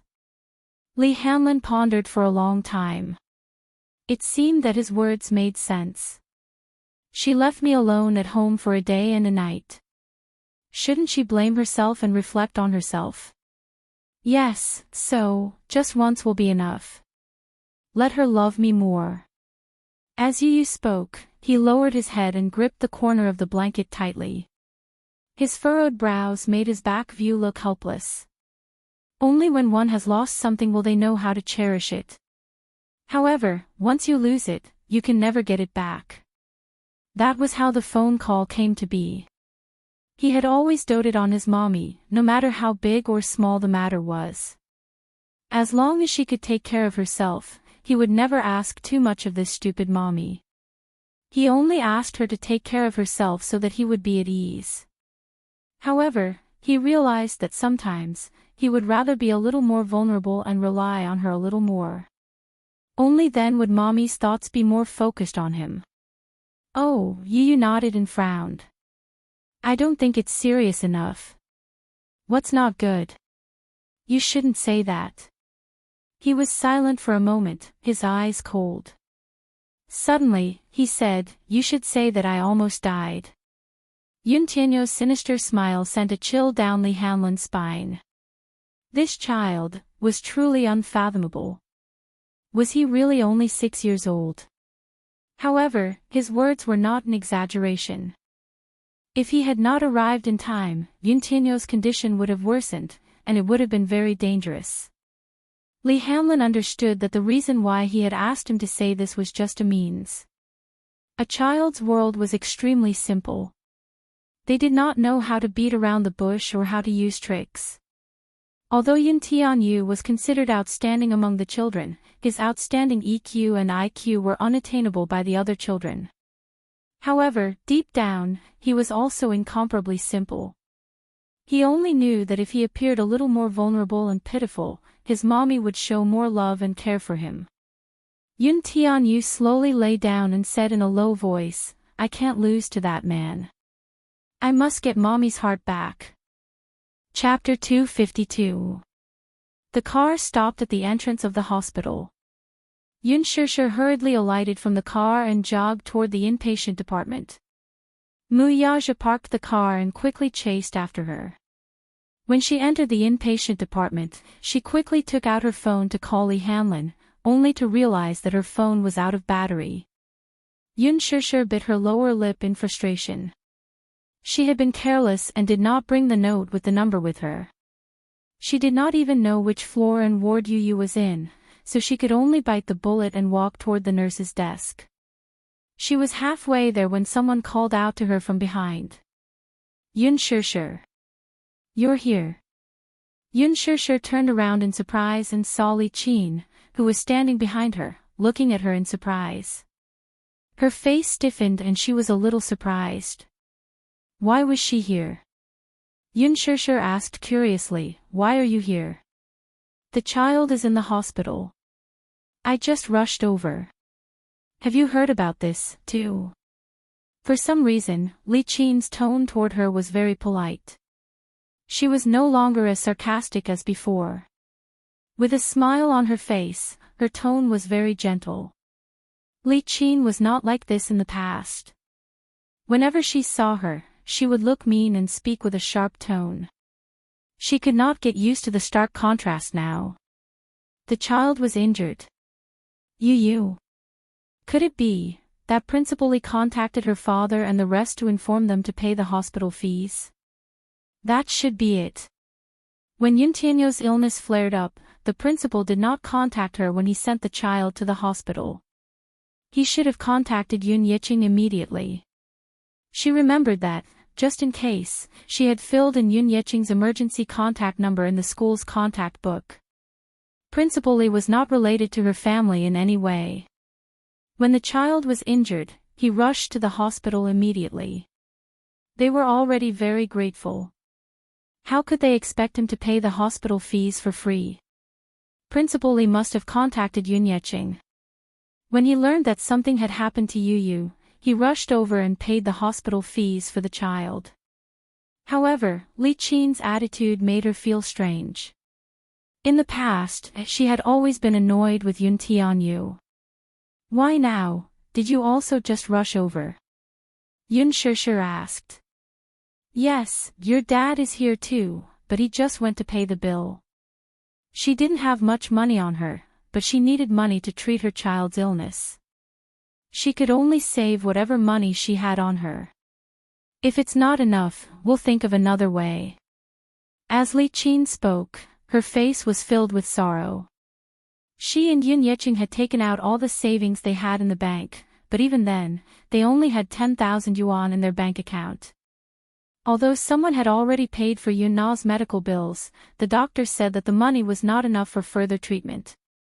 He wanted them to pay another 20,000 yuan. But where did he get so much money? When Yun Yeqing found out that she had forced Yun Shishir to be a surrogate, he flew into a rage and threatened to divorce her. Divorce? How could this be? What would she do if they got divorced? Where's Yun Na? At this critical juncture, Li Qin was terrified. Divorce?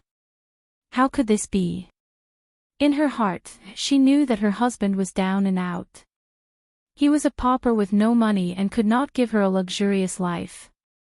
However, if he were to divorce her now, what should she do? She was used to living the life of a rich lady. She did not have to worry about food and clothing and did not have to do household chores. Even when the Yun family was in dire straits, she rarely did any housework. Most of it was done by Yun Shishir and Yun Yeqing. Chapter 253. Even if they were to get a divorce, it could not be now. Now that Yun Na was in such a predicament, she was still counting on Yun Yeqing to find a way to raise money for her to undergo plastic surgery. It would not be too late to kick him out then, but it could not be now. Besides, she was still counting on Yun Shishir to bear some of the medical bills for them. Hence, when she saw her, her face was full of flattery. Li Qin also thought that Yun Shishir had rushed over to visit after hearing about this matter from Yun Tianyu. She only hoped that the latter would be magnanimous and pay for Yun Na's plastic surgery fees. Yun Shishir, on the other hand, clearly misunderstood. She thought that Li Qin had rushed over to visit Yu out of goodwill and paid for his hospitalization fees. She could not help but sigh inwardly. Sigh. This child is so pitiful. Her voice is hoarse from crying. My heart aches to see her like this. The doctor asked for 20,000 yuan, but your father and I only managed to scrape together less than 10,000 yuan after half a day of hard work. This is a time of worry. Don't worry, I brought the money. Which ward is he in? Yun Shishir asked anxiously when she thought of Yu. You brought the money. That's great. Li Qin immediately pulled her hand and led her into the elevator. When the elevator reached the 8th floor, Li Qin hurriedly led her to ward 5020. Yun Shishir was also anxious, but when she walked into the ward and saw the person lying on the bed with a bandage on her face, her expression froze. It was just that, at this moment, the person was half awake and half asleep.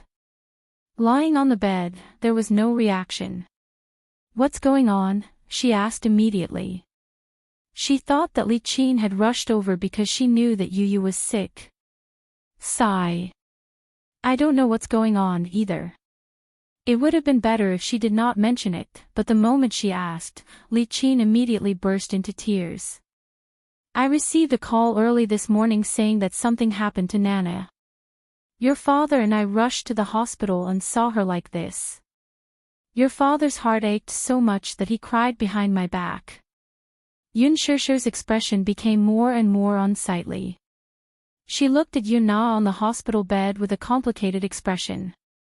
Li Qin was still crying at the side and said, the doctor said that this child's face was cut several times and had to be stitched up with dozens of stitches. It seemed like it was cut by a blade. Some of the wounds were shallow, while others were very deep. There were several slashes. Wasn't this a deliberate attempt to harm others? The doctor said that the child's face was ruined. However, if they could gather enough money, they could go to a beauty clinic for plastic surgery. Perhaps they could recover their looks. Sure, can you think of something? Yun Sure was stunned, but her heart turned cold. She thought that Li Qin had some kind intentions. Yes.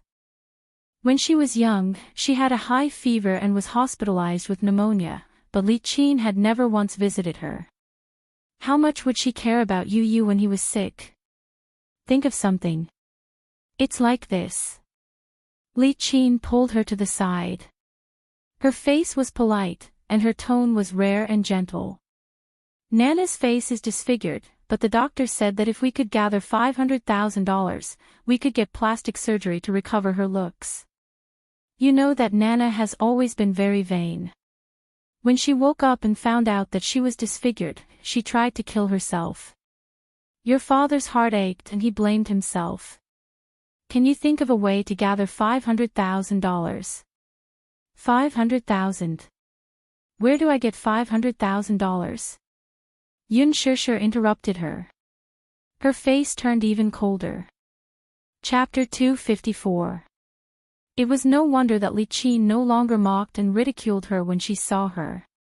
It turned out that she was hoping that she would raise money for her daughter's plastic surgery.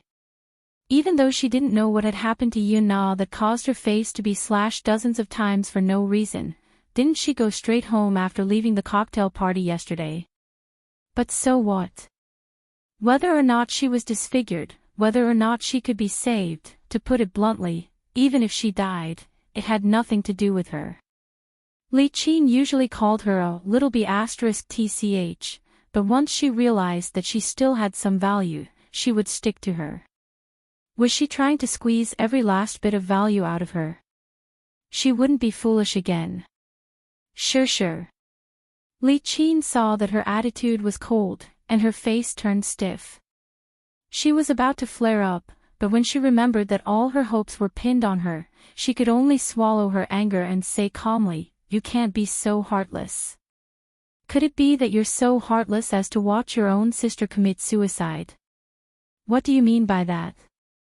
Yun Sure smiled mockingly. "I didn't cause her to be like this. Are you trying to push the blame to me?" "That's not what I meant. How can you criticize me like that?" Li Qin was also anxious. "Moreover, I didn't ask for too much. The doctor said it's 500,000. It's only 500,000. To you, it should be a small amount, right? 500,000. You just said a few words, and I have to give you so much money." Yun Sure suppressed the anger in her heart. "I don't have it." "You have it." Li Qin raised her voice. "Why don't you have it? A few days ago, I saw you carrying an Armani handbag. That brand easily costs hundreds of thousands, and the more expensive ones are in the millions. You're telling me that you don't have money. Are you really so heartless as to leave her in the lurch?" "I was." Yun Sure frowned. When she heard Li Qin mention the gown, she felt gloomy. She wanted to explain, but on second thought, there was no point in saying so much to her. Hence, she rejected her with one sentence. "I don't have money." You're so heartless. In any case, you should at least consider your father's kindness in raising you. Now that your sister is in such a miserable state, can't you do some good and think of a way to save her?" Li Qin said bitterly. Suddenly, she said, "To be able to afford such expensive clothes, you must have a big boss supporting you outside." As soon as he finished speaking, Yun Sure's face immediately turned pale. She actually said such unpleasant words with such a relaxed expression. There was more than one bed in this ward. The family members of the other patients were also present. They all looked at her curiously. Li Qin's words were straightforward, but her meaning was shallow. She was simply saying that since she could afford to wear Armani, she must have a sugar daddy outside. But with so many people present, she didn't care at all. For a moment, everyone in the ward, including the patients and their family members, stared at her with colored glasses. From time to time, they would point at her, shake their heads, and sigh. When they saw Yun Shishir walk into the ward, they were amazed. This girl was really fresh and beautiful. But they didn't expect that such a beautiful girl was actually a kept mistress. As a result, those gazes that were either filled with amazement or admiration turned into contempt and disdain. Chapter 255. Although she never cared about how others looked at her, what she hated was why Li Qin was always so harsh with her words. I didn't. Li Qin scolded, you didn't. Don't try to hide it from me. The neighbors told me that you left in a Bentley that day. Don't tell me that you bought the car yourself. Yun Shishir was shocked. On the day of the cocktail party, Gu Xingzi did drive a Bentley when he came to pick her up. The Bentley drove into the neighborhood. At that time, all the neighbors saw her get in the car, but they didn't know that she got in the car to attend a cocktail party. They only thought that she had a man outside, and with that kind of dirty identity. Often, outsiders only saw your glamorous appearance.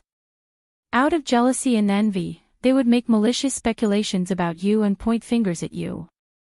Hence, when this matter reached Li Qin's ears, she really thought that Yun Shishir had an impressive sugar daddy and believed it without a doubt. But where did she get this sugar daddy from? Where was she going to get this 500,000 yuan? When Li Qin asked for money, it was just a simple matter of words. Did she have to hand over so much money to her? Otherwise, she would be unfilial. Yun Shishir suddenly felt that she didn't even have the strength to explain. It seemed superfluous, so she just kept quiet. Li Qin saw that she didn't say anything and that she couldn't get anything right. Hence, she turned to the other family members on the hospital beds and muttered pitifully, Hey, why didn't you say anything after I spoke for so long? Seriously. Was it a sin in my past life to have such a heartless daughter like you? Yun Shishir was expressionless. Her face was cold and ugly. The family members couldn't stand it anymore. They stood up and criticized Yun Shishir with righteous indignation. Young lady, this is your fault. We're all family. The more difficult it is, the more you should help each other, right? Moreover, she's your mother. Your mother is begging you, but you're indifferent and cold. I've never seen someone as unfilial as you. That's right, the one lying on the bed isn't just anyone, it's your sister. How can you be so heartless? At the side, several patients lying on the hospital beds also complained. If I had such a daughter, I would rather throw her away when she was born than raise her. When she grows up, won't she still cause trouble for me? Yun Shishir's shoulders trembled. Younger sister, yes, she was her younger sister. Ever since she was young, she had always doted on her. If Yun Na liked clothes, even if she had to scrimp and save, she would still buy her a set of clothes with her pocket money. At that time, the iPhone was all the rage. It cost a few thousand yuan. She gritted her teeth and used the money she earned from her part-time job to buy it for her. Did she not treat her sister well? But what did this younger sister do to her? Seeing that someone had stood up for her, Li Qin appeared to be in the right. However, she looked aggrieved and helpless. You guys don't know. She's not my biological daughter. My husband and I adopted her. She's been estranged from me since she was young. Adopted? When everyone heard this, they were shocked. Then, everyone was furious. What an ingrate. I was wondering how can a biological daughter be so heartless? So, she's adopted. This is too much. You don't know how to be grateful at all. If your mother didn't adopt you, would you have the happy life you have today? Why don't you think about whose blessing it was that you were able to grow up to this age?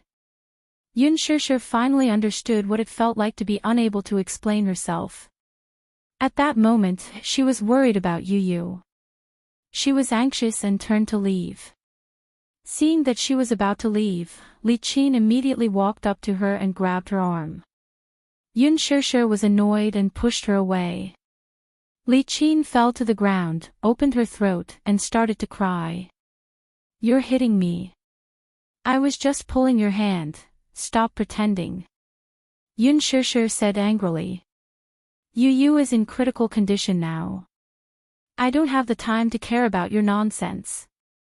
After saying that, she turned to leave.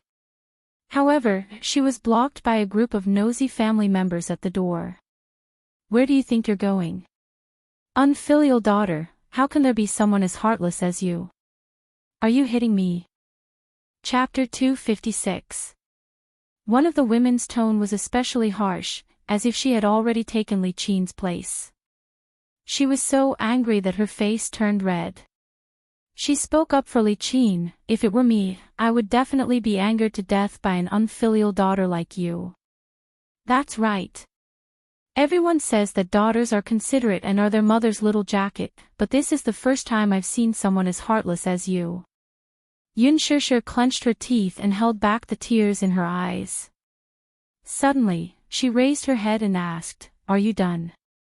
Her voice was not loud, but it was full of confidence with a hint of bone-chilling coldness. For a moment, the ward fell silent. Everyone stared at her, either angry or surprised. They did not understand and only thought that she was hopeless. However, they saw her take a deep breath and say to everyone, "What right do you have to criticize me? Ah! Little girl, you're quite fierce, aren't you?" Yun Shishir did not back down and said, "Did I scold you or glare at you? You've been speculating about me from the beginning, haven't you?" Everyone was speechless and fell silent. Yun Shishir said again, "Do you know me? Do you know how I've been living for the past 20 years? Do you know what I've been through? Do you know what I've been through? You don't know anything, but you act like you do. This is our family matter. Who are you to butt in? We didn't say anything. We just think that a girl who's so young doesn't learn good things at such a young age and hooks up with rich businessmen outside. That's right. Shameless, breaking into other people's families and not learning good things. People like you are the scum of society." Li Qin said, "Don't say any more. I've lost all my face. Sigh, adopted children are not as close as biological children. There's nothing we can do about it. It's one thing to be filial, but it's another thing to be immoral. She's such a young girl. Why did she have to learn to be a mistress?" Yun Shishir stood alone in the whirlpool of public opinion. Among the crowd, her back view looked a little lonely. However, just as everyone was condemning her, a man's elegant voice interrupted them. "Mistress." Everyone turned their heads and saw a slender, mature man leaning against the door with a cold expression. His face was as handsome as a god, but there was a faint displeasure written on it. When Yun Shishir saw him, she couldn't help but feel embarrassed. She lowered her head and looked embarrassed. Yun Na also opened her eyes. In fact, she had been awake for a long time. She was just pretending to be asleep. She was in a depressed mood. The wound on her face was inflamed, swollen and painful. Now that Yun Shishir was unwilling to take out money to treat her face, she became even more angry. However, she was secretly pleased to hear that everyone was helping Li Qin to criticize Yun Shishir, despite not knowing the facts. A man's cold voice woke her up. When she opened her eyes, she saw Mu Yaja standing at the door. Mu Yaja, the CEO of Mu Group. Why was he here? When Li Qin saw him, she was petrified as if she had been struck by lightning. Yun Na did not recognize him. She had sharp eyes. She did not know who this man in front of her was, but she noticed that this man's facial features were similar to Yun Tianyo's. Although they were similar, it was more than that. That pair of eyes, that high nose bridge, and that good-looking thin lips were exactly the same. Chapter 257. Could he really be the child's biological father? Li Qin was stunned. She scrutinized the handsome man in front of her. Armani's handmade shirt, tailored slim-fit trousers, expensive leather shoes, and an expensive watch on his wrist. Unlike those nouveau riche, this man exuded the aura of a true aristocrat. With one look, one could tell that he was from a prestigious family and was either rich or respectable. Li Qin was so shocked that her eyeballs were about to pop out. She knew that Yuntianyo's biological father was a rich man. Such a generous remuneration was not something an ordinary rich man could afford. However, she did not expect this employer to be so handsome. Moreover, he looked very young, about 25 or 26 years old. Could it be that he was not married yet? If that was the case, then she regretted it a little. If she had known earlier, then back then, would she not have let Yun Shishir off so easily? Li Qin clenched her fists as a flame of jealousy rose in her heart. Back then, Yun Yeqing had a pretentious relationship with the deputy director of a private hospital under Dishing Financial Group due to business reasons. Li Qin used this opportunity to learn from the deputy director that the Mu family was secretly looking for a surrogate mother. Although the conditions were harsh, the remuneration was very generous. Hence, she had an idea about Yun Shishir. At that time, Yun Shishir was only 18 years old. She was as beautiful as a lotus in clear water and was very outstanding. Hence, under repeated pressure, she brought Yun Shishir to sign the contract. She even gloated over her employer's misfortune, thinking that he would be an ugly and obese middle-aged man. She was overjoyed at the thought of the B** she hated the most being trampled on by a fierce-looking man.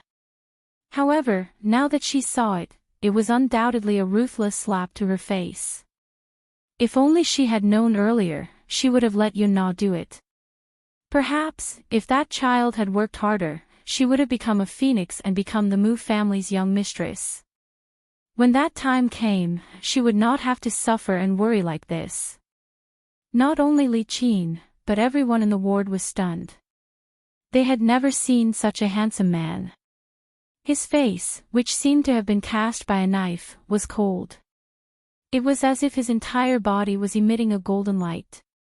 His every movement could not hide his noble aura. Mu Yaja slowly walked in and walked behind the woman standing in front of the bed. He reached out and stroked Yun Shishir's hair. "Why didn't you wait for me?" He lowered his head, and there was a trace of tenderness in his eyes, as if the winter snow would melt. As a result, Yun Shishir's originally cold heart warmed up a little.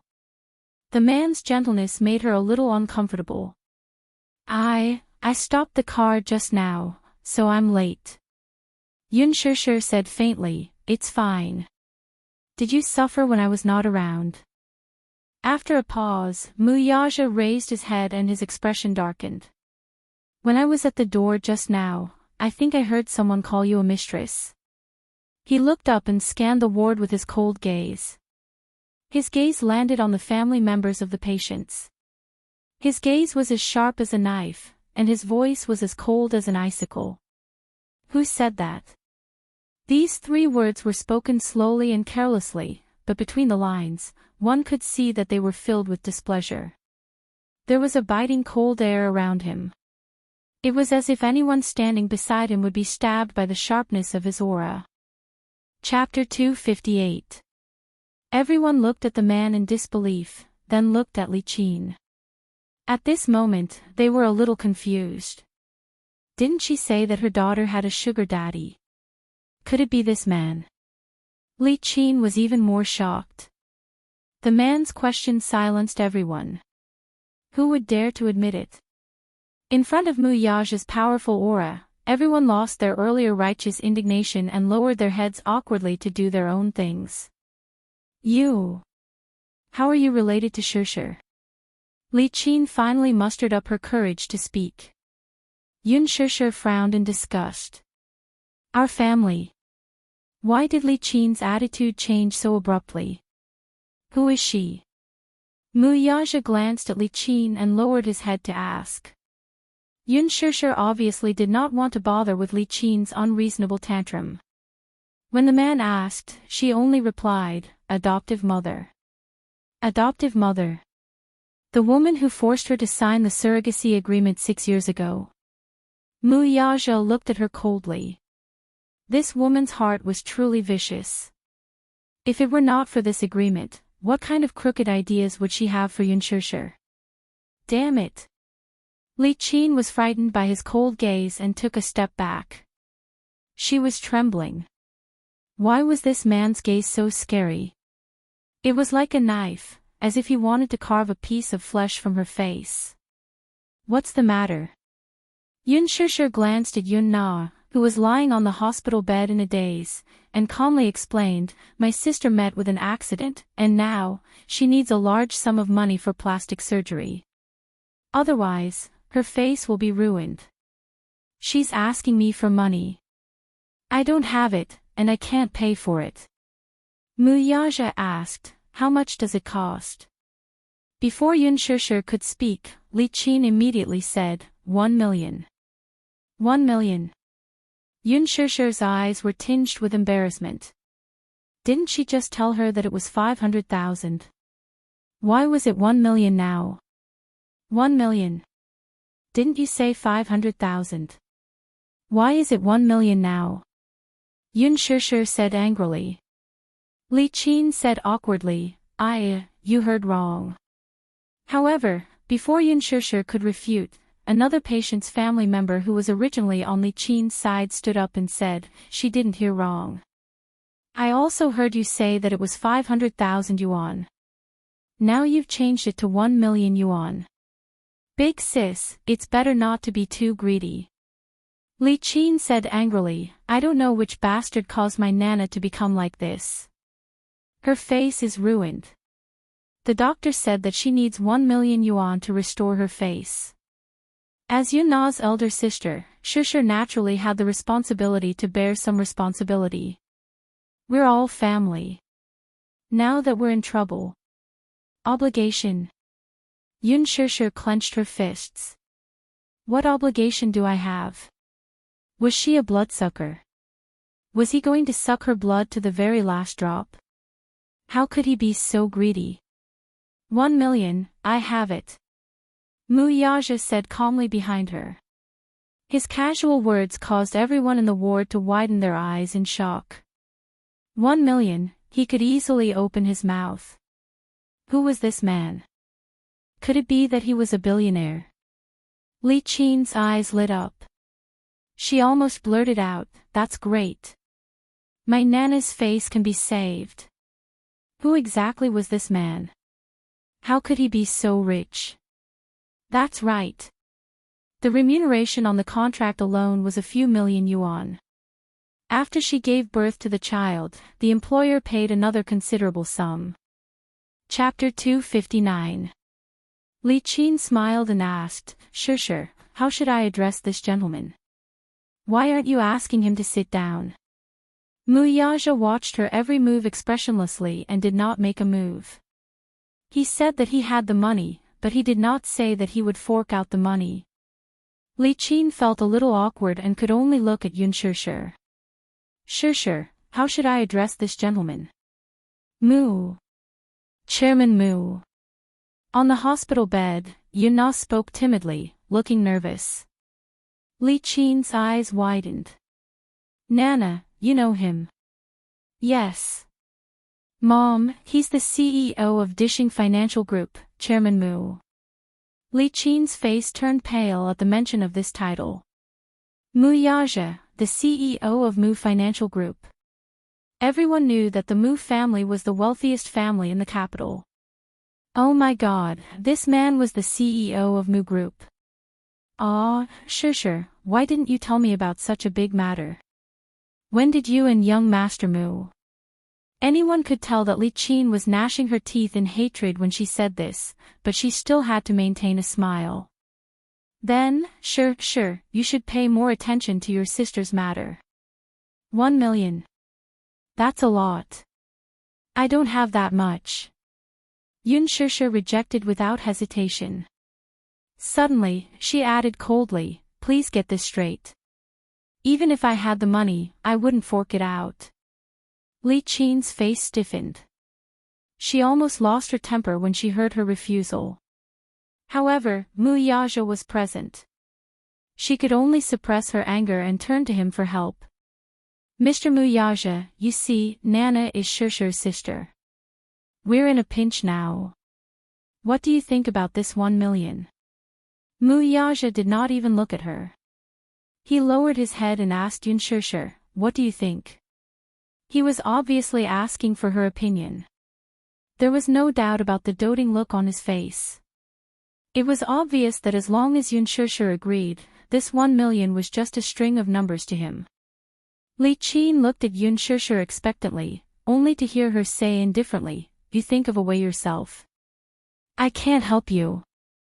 Why can't you help me? Li Qin was so anxious that her eyes were red. Isn't young Master Mu here? How rich is the Mu group? 1 million is nothing to young Master Mu, isn't it? Even Mu Yaja couldn't help but frown at his undisguised ambition. The other people in the ward sighed, as if they had seen through Li Qin's character. Greed, insatiable greed. Could it be that they had misunderstood the girl? For a moment, everyone felt extremely guilty. Yun Shusher flew into a rage out of humiliation at her words. What was this? Was she forcing her to beg with her? Li Qin cried out in agitation, Shusher, are you really going to leave him to die? Do you want your father to kneel down and beg you? Yun Shusher was infuriated. Li Qin was using Yun Yeqing to threaten her. I'm leaving him to die. Yun Shusher suddenly raised her chin and stared coldly into her eyes. She retorted word by word, she's your child, not mine. You're the one who taught her, not me. Why do I always have to clean up her mess? Yes, I was adopted by you, but am I your slave? Am I supposed to risk my life for you? How long are you going to use me? Isn't it enough? Haven't I been harmed by you enough? Li Qin was stunned. Everyone held their breaths. Chapter 260. Yun Shusher held her aching forehead and said solemnly, if I had such a daughter, I'd feel ashamed. You play the role of a loving mother in front of everyone, but have you ever truly cared about me? Even if I'm your biological daughter, you don't seem to care much about me. Do you know that she's gambling outside? Do you know that she's taking drugs outside? Yes, I'm her elder sister. That's why I'm always the one cleaning up after her mess. Have you ever cared? Have you ever asked? Her enemies came to my door to collect debts, and I lost my job. I even had to pay off her debts with my hard-earned savings. What else do you want? Mom, are you a vampire? Will you only stop when you suck my blood dry? Li Qin's face flushed red at her words. Mu Yaja was slightly startled. He could not help but recall the day when he bumped into her. She seemed to be carrying a box and looked as if she had been kicked out of the company. So that's the reason. I advise you, instead of going around begging for help when something happens, it's better for you to educate your daughter properly before this happens. Today, she's disfigured, but what about tomorrow? Trouble comes from the mouth. Why do I have to bear the consequences for her every time something happens? Why should I? After a pause, she continued, I don't have time to waste with you. Yu is still waiting for me. If you stop me again, I won't go easy on you. With that, Yun Shusher turned around and was about to leave when she bumped into Yun Yeqing, who was standing at the same spot with the bill in his hand. Dad. Yun Shusher was stunned. She did not know how long he had been standing outside the door and how much of her words he had heard. Shusher, is this true? He asked in a daze. She's taking drugs and gambling outside. Did you pay off her debts on her behalf? Yun Nut trembled in fear at the sight of Yun Yeqing. D****, Yun Shusher. Why did she reveal all these? Isn't she trying to get me killed? Dad, don't ask anymore. I don't want to talk about it. I've done a lot for this family, but they don't welcome me. If you don't welcome me, I'll just leave. Yun Shishir lowered her head and brushed past him. I'm sorry. Yu is sick. I'm not in the mood to talk about this. Is Yu sick? Yun Yeching was shocked. Just as he was about to chase after Mu Yaja to clarify the matter, he saw the latter turn around and glare at him coldly. His sharp gaze caused him to stop in his tracks, not daring to step forward. Mr. Yun, I suggest that you clean up your household affairs first. If you don't deal with it, I don't mind intervening. The meaning behind his words was that if he were to make a move, then he would surely not let Li Qin and Yun Na have an easy time. After saying that, Mu Yaja followed behind Yun Shishir and disappeared around the corner of the corridor. Yun Yeching walked into the ward in a daze. The moment he raised his head and saw Li Qin's uneasy face, his face darkened. Hubby, Pa, what she got in return was a slap that turned into anger out of humiliation. Li Qin covered her face, dumbfounded. She did not expect him to slap her. In her momentary daze, he gave her another slap. This time, he used more force, causing her to fall backward and hit the cabinet. Blood flowed from her head. Yun Yeching did not care that there were other people in the ward. His anger made him lose his rationality. You disgrace. Don't you think things are messy enough? Are you a beggar? Are you asking for money from others? Why did I marry a wife like you? You're a disgrace to the Yun family. Yun Na was so frightened that she hid in the corner. Chapter 261. Yun Yeching sat on the stool in a huff. He slammed the bedside table and glared at Yun Na. Let her go. Isn't she shameless? What's the use of caring about her looks when she's already so embarrassed? Not only is she disfigured, she doesn't even want her face and dignity anymore. She can't live like this anymore. He paused for a moment before saying in a pained voice, Li Qin, let's get a divorce. Take our daughter and leave. I can't afford to have a wife like you, nor can I afford to raise a daughter like you. There was an eerie silence in the ward. Everyone was stunned. Yun Na was so frightened that she covered her mouth with tears streaming down her face. Li Qin's face cracked when she heard the word divorce. Yu was lying on the bed reading a newspaper. His hearing had always been sharp. He seemed to have heard hurried footsteps coming from the corridor. He immediately threw the newspaper aside, lay back on the bed, and signaled to Li Hanlin with his eyes. Li Hanlin immediately got the hint. The little lad closed his eyes and pretended to be dead. He got up and walked to the door to open it, only to see Yun Shishir and Mu Yaja walking toward him. CEO. Mu. Li Hanlin's lips twitched. This wasn't how the script was supposed to go. Why was Mu Yaja here? When Yun Shishir saw him, she quickened her pace and walked to the door of the ward. She looked inside anxiously. The ward was a normal one, but under Li Hanlin's arrangement, there were no other patients. In the spacious ward, Yu lay quietly on the bed next to the wall. His little face was as pale as a sheet of white paper. His lips, in particular, were cracked and dry. His mother's heart ached so much that she felt like tearing it apart when she saw it. Yun Shishir asked worriedly, Principal, how are you? How is Yu? Li Hanlin pursed his lips and pretended to be worried and reproachful. Why are you only here now? I've never seen such an irresponsible mother like you. Yu's condition doesn't look too good. The doctor said that this isn't the first time he's had an attack like this. Yes, it's not the first time I've had a relapse, but it's the first time I've had a relapse in 2 years. Yun Shishir's heart clenched into a ball, and she couldn't help but tear up. Yu was her Achilles heel.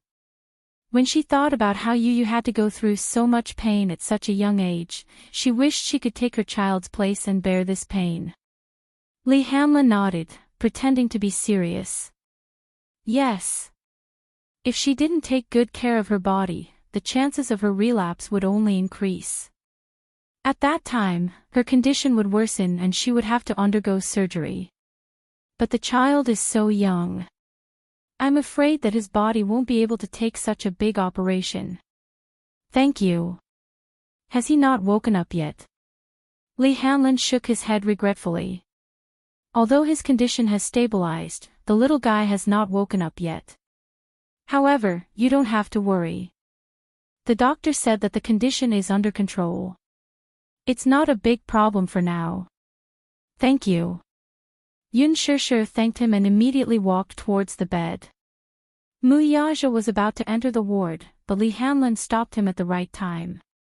The latter looked at him with a displeased expression. His cold gaze seemed to be asking why Lee Hanlon stopped him. Lee Hanlon was shocked by his sharp gaze, but he immediately said, "You can't go in." Mu Yaja frowned slightly. He raised his hand and swatted Lee Hanlon's arm away. Then, he slowly walked into the ward. Lee Hanlon, who was standing at the door, was obviously shocked. Chapter 262. Yun Shishir sat on the edge of the bed anxiously. She looked at little Munchkin's pale face and gritted her teeth. Her heart felt like it was being stabbed by a knife. She reached out and caressed Yu's face, but all she felt was coldness. Yun Shishir frowned, her heart throbbing in pain. It was so cold, as if there was no warmth at all. Tears flowed out of her eyes uncontrollably.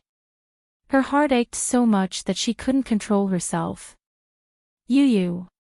She called out his nickname softly, but her voice was as soft as a mosquito, for fear of waking him up. Mu Yaja stood behind Yun Shishir and looked at little Munchkin on the bed. His heart felt strangely suffocated at that moment. What kind of emotions would a man feel when he saw his biological son whom he had lost contact with for a full 6 years? He only felt that something was constantly surging in his heart.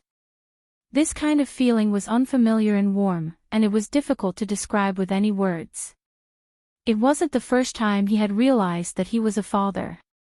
Back then, when this woman gave birth to Xiao Yichen for him, he, who had always been calm, actually made mistakes in the board meeting. After the meeting, he rushed to the Mu family's private hospital and took the infant from the nurse. It was so small, with a small head, a wrinkled face, and a pair of eyes that were tightly squinted. It was difficult for the infant's 2 small hands to hold his index finger. When he held the child in his arms, the crying child stopped crying in an instant. He waved his arms and hugged his hand. Then, he sucked on his finger out of instinct and started sucking on it. Mu Yaja was tickled by the child's interesting reaction, and his eyes were filled with joy. At that moment, he thought that he was dreaming. He was a father. He didn't have a happy marriage, he didn't have a beloved wife. He didn't even have the experience of waiting outside the delivery room anxiously like other men. It was as if a Xiao Bao had fallen from the sky. He had become a father, and he had a son. At that time, he swore to give this child a warm family. Even if this family didn't have a mother, he would be a good father. Mu Yaja's concept of a father was still that of his own father. But now that he had become a father, he felt somewhat at a loss, helpless, and complicated. It was his first time holding a child. He stared at Xiao Yichen for a long time, as if trying to find traces of himself on the child's face. But the child was still so young and his face was wrinkled. Only when he was 1 month old could he vaguely see that the child's lips were very similar to his, thin and well-defined. When little Yichen was a year old, even Grandpa Mu happily said that the child resembled him by 70 to 80%. Logically speaking, a son should be more like his mother, while a daughter should be more like her father. However, Xiao Yichen was extremely similar to him. It wouldn't be an exaggeration to say that he was a carbon copy of him. Now, as he stood in the ward and looked at Yu, who was lying on the bed, his heart was filled with complex emotions. Compared to 6 years ago, when he carefully carried a crying little Yichen in his arms, his feelings were even more complicated. When the pregnancy report came out that Yun Shishir was pregnant with identical twins, Grandpa Mu was very happy. However, the baby was born prematurely in August. He found out that his younger brother was not breathing when he was born and had died prematurely. He didn't even see the child with his own eyes, but he knew that the hospital had already taken care of the child's funeral. He was afraid that Grandpa Mu would be reminded of the past, so he didn't pursue the matter further. Chapter 263. Before he had met this child, especially when this child, whom he had never met before, had asked him to stay away from his mommy through the phone, he had only found it amusing. How capable could a child be? He had coldly warned him not to bully his mommy again, or else he would be irreconcilable with him. At that time, he had only admired this child. He was arrogant, courageous, and had inherited his bloodline of decisiveness. Even his tone was 100% similar to his. However, when he saw this child with his own eyes, his heart ached. This child and Xiao Yichen were twins. He could not help but sigh at the divine and miraculous nature of the Creator. Unlike other twins, this child's facial features and face were exactly the same. If the two of them wore the same clothes and stood next to each other without any expression, he would not even be able to tell who was who. However, upon closer inspection, there were some subtle differences. Xiao Yichen's eyes were more like his. They were deep and ethereal, with long and narrow eyes. His eyelashes were thick like the feathers of a phoenix, and his nose bridge was high and straight. The tip of his nose was upturned, forming an arrogant arc. However, the casual gentleness between his eyebrows reminded him of Yun Shishir. His small mouth, the outline of his face, and the color of his lips were like hers. Yu Yu's eyes, on the other hand, were a little more like hers. The black and white were distinct. His jet-black pupils were watery, as if they were hiding a beautiful starry night. They were like pitch-black and translucent agate stones.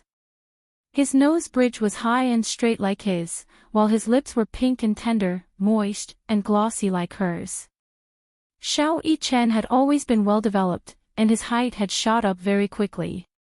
Although he was only 6 years old, when he stood next to him, he was as tall as his waist. His delicate face was rosy and healthy, and his cheeks were chubby with a little baby fat. He could not help but want to kiss them. On the other hand, Yu Yu was a little on the skinny side. Yun Shishir had always been very attentive when it came to nutrition, but perhaps the child did not absorb it well, for his height could keep up with his growth, but there was not much meat on his body. He was thin and small. Although he was about the same height as little Yichen, at a glance, his wrist was so thin that he could easily hold it with 2 fingers.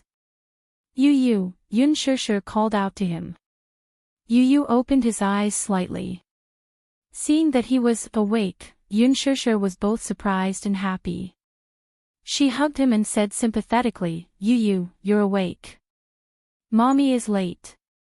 I'm sorry. Yu Yu's delicate little face cringed slightly, and he pouted. His watery eyes were filled with tears of grievance. He rubbed against her arms longingly and grumbled, Mommy, why are you only here now? Yu Yu has been waiting for you for a long time. Yu Yu thought that Mommy didn't want Yu Yu anymore. Sob. Yu Yu hugged Yun Shishir's neck with his little hands and rested his head on her shoulder in satisfaction.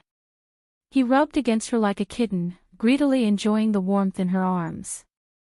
However, when he suddenly opened his eyes and saw the man standing by the bed, his soft smile froze on his lips. Mu Yage's footsteps were very light.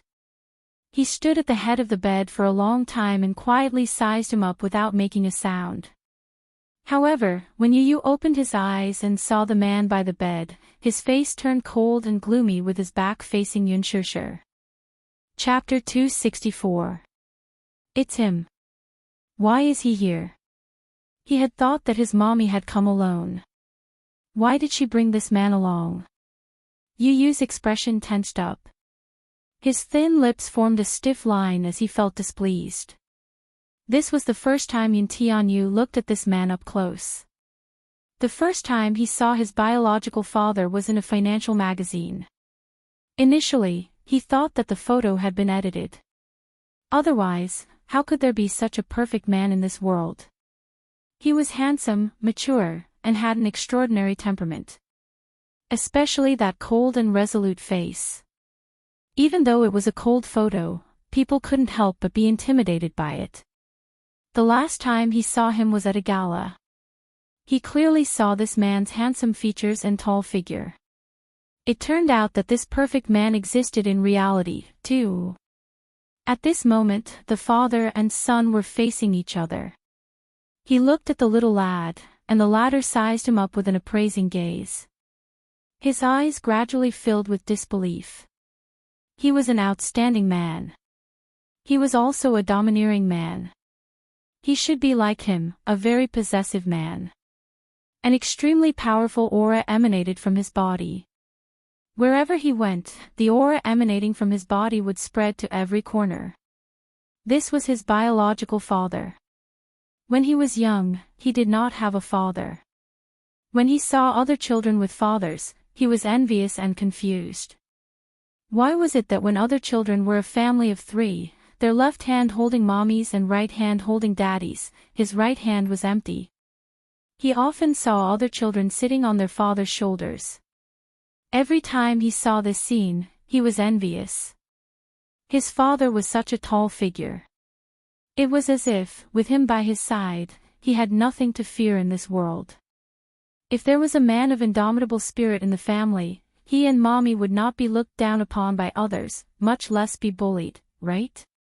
However, as he grew older, he began to resent his father's image. Why did daddy not want him and mommy anymore? He had asked his mommy a few times, but she had always evaded the question and had never given him a proper answer. Gradually, he became indifferent to the concept of a father. If there was no man, he would become a man. He would protect his mommy at all costs and by hook or by crook. Perhaps, in Li Hanlan's eyes, Yun Tianyu's maturity was not something an ordinary child could compare to. What he did not know was that Yu Yu was only arming himself with his weak side and carefully hiding it. In front of Yun Shishir, he was a sensible, well-behaved, and extremely obedient boy. In front of Li Hanlan, he was black-bellied, steady, and extraordinarily charismatic. He did not need a father. He did not want to share his mommy's love with anyone else. At this thought, Yu Yu's little hands hugged his mommy's shoulders. This man was really taking over his mommy's life step by step. He couldn't just sit back and watch. Mommy, why haven't you come home for 2 days? There's only Yu Yu at home. Yu Yu is so scared. Yun Tianyu rested his small face on his mother's shoulder. His small lips opened and closed as he cried out in a trembling voice.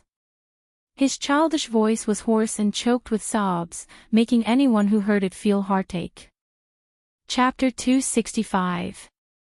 Yun Shishir was hugging Yun Tianyu, so she could not see the expression on his face.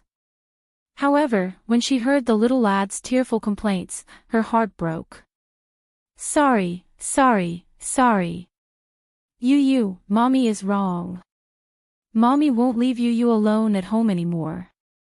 It's mommy's fault this time.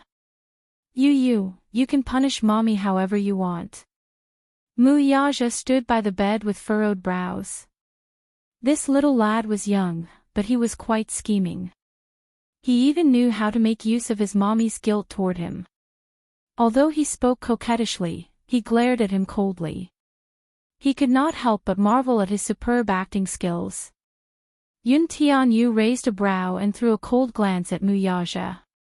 He then softly said to Yun Shishir, "Stupid mommy, how can you bear to punish mommy? Mommy must have had something on last night, so she couldn't come back. Yu Yu doesn't blame mommy, but don't leave Yu Yu alone next time. Yu Yu is really scared." With that, his lips curled up slightly as if he was showing off to the man. He then coquettishly said, "Mommy, if I must punish you, then I'll punish you by making you accompany Yu Yu to bed every night and telling Yu Yu stories." Okay. Pinky promise, you can't go back on your words. Yu Yu stretched out his pinky and hooked it. Yun Shishir gently wiped away the heartache in her eyes and hooked her pinky with his. Pinky promise. Yu Yu's eyes curved gently. He rested his forehead on Yun Shishir's and rubbed it coquettishly. He pouted and said, Mommy, Yu Yu forgives you. Yu Yu, good boy. Yun Tianyu suddenly looked at Mu Yaja and pretended to be surprised. Mommy, who is this uncle? Yun Shishir's expression turned awkward. He didn't know that Yu Yu already knew his identity. Now that little munchkin mentioned it, he didn't know what to do. How should he introduce them? Could it be that Yu Yu, this is your daddy? Yu Yu would be terrified. For 6 years, he had never mentioned anything about his biological father in front of the child. Now that he was suddenly told that he had a father, it was naturally difficult for him to accept. When she thought of this, her expression became extremely ugly. She subconsciously looked behind her and glanced at the man beside the bed. The latter was looking at her as if he was also waiting for her to explain. She sucked in a deep breath of cold air and could not help pursing her lips in distress. She really didn't know how to introduce him. Usually, her life was split between work and home, so she didn't have many friends. She had met a few of her friends, colleagues, and Yu Yu. Although the child was young, he was very meticulous. While she was hesitating, Li Hanlin suddenly coughed lightly and secretly signaled Yu Yu with his eyes. Mu Yaja turned to look at him. He immediately retracted his gaze and looked down. At the side, Yun Shishir suddenly reacted and explained with a smile, Yu Yu, this is Mommy's university professor. His surname is Mu, and he took good care of Mommy when we were in school. She rarely lied, so she felt a little guilty. After Yun Shishir introduced him, she secretly looked at the man's expression. Mu Yaja still had a gentle smile on his face. He didn't deny it, nor did he reveal any other emotions. However, when he looked at her from the corner of his eyes, there was a hidden meaning in them that she couldn't fathom. Li Hanlin snickered at the side. Chapter 266. Yun Tianyo's expression did not reveal any surprise, but his eyebrows twitched subtly. Li Hanlin snickered at the side. This mother-son pair was really something. The son lied to his mother that his personal assistant was the kindergarten principal, while the mother lied to her son that the child's biological father was a university professor. The father-son pair was really something. They knew each other's identity, and the only one who was kept in the dark was Yun Shishir. Yun Shishir would never have guessed that the little rascal would be unaware of Mu Yaja's identity. Did she really think that Yun Tianyu was a 6-year-old child? Li Hanlin's lips twitched at the thought of this. Ahem. All right. Yun Tianyu was indeed a 6-year-old child. Yun Tianyu chuckled and greeted him gently. So, you're Mommy's university professor. You look really young, though. About 27 or 28. There was a gentle smile on her face, but her eyes were fixed on the man, and there was a faint taste of gnashing teeth. Mu Yaja chuckled. The little lad's eyes were really sharp. He could tell his age at a glance. Thus, he stretched out his slender hand and held the little fellow's little hand. The man's hand was broad and warm, fair and smooth, and his fingers were long and slender. The little lad's hand, however, was slightly cold. Although it was chubby, it was slightly pale. Due to Yun Shishir's presence, Yun Tianyu could not shake off his hand. He could only put on a fake smile, feeling extremely awkward inside. Mu Yaja smiled and held his hand. He said lightly, Little Yu Yu, you can call me Uncle Mu. His voice was mellow and charming. Like aged wine, it was easy to get intoxicated. Yun Shishir was a little surprised. She did not expect this man to go along with her lie. His expression was so natural, as if he were really her university professor. Yun Tianyu smiled unnaturally. Uncle Mu, you must be very busy. Thank you so much for coming to see me so late. Mommy was taken care of by you in university. I must have caused you a lot of trouble, right? Muyaja raised his eyes and looked deeply at Yunshishir. He chuckled and said, No. Your mommy is usually very obedient. For some reason, when he said this, there was a deeper meaning behind it. Yunshishir turned her face away unnaturally, and the corners of her lips were a little stiff. Just as they were exchanging pleasantries, someone knocked on the door respectfully. Shortly after, a man in a suit led a few of Yuntinyo's attending doctors in. Yunshishir was a little surprised. She recognized this man.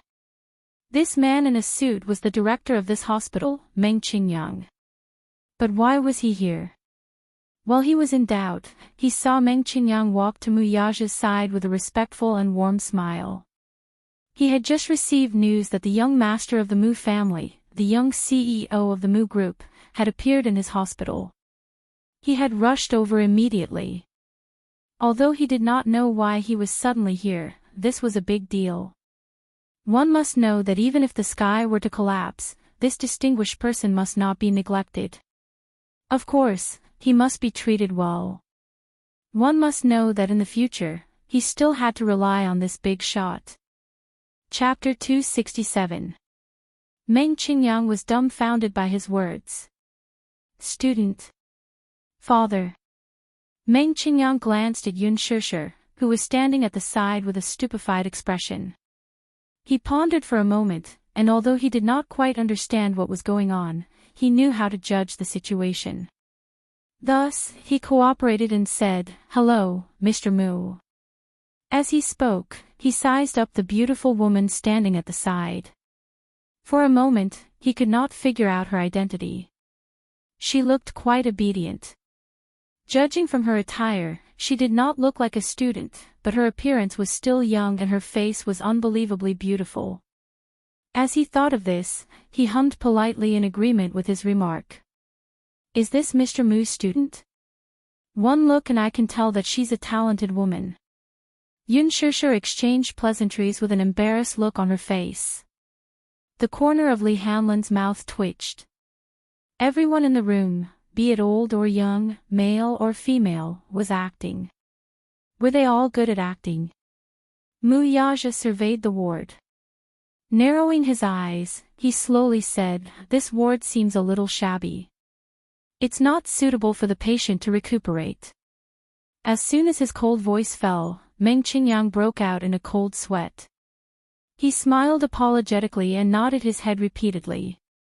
He then turned to reprimand the attending doctor. Indeed, this ward was too shabby, but it could not be helped. Li Hanlan originally wanted to arrange a VIP ward for Yun Tianyu, but the latter was worried that his mother would be suspicious, so he arranged for the most ordinary ward. Thus, Li Hanlan paid for the ordinary ward. Meng Qingyang broke out in a cold sweat, and so did the attending doctor beside him. Before this, how could he have expected that the patient in this ward would be related to such a big shot?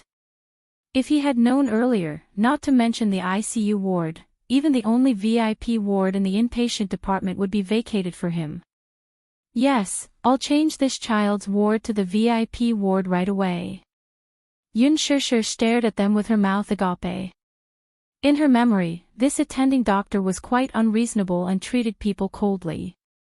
In short, she did not have a good impression of him.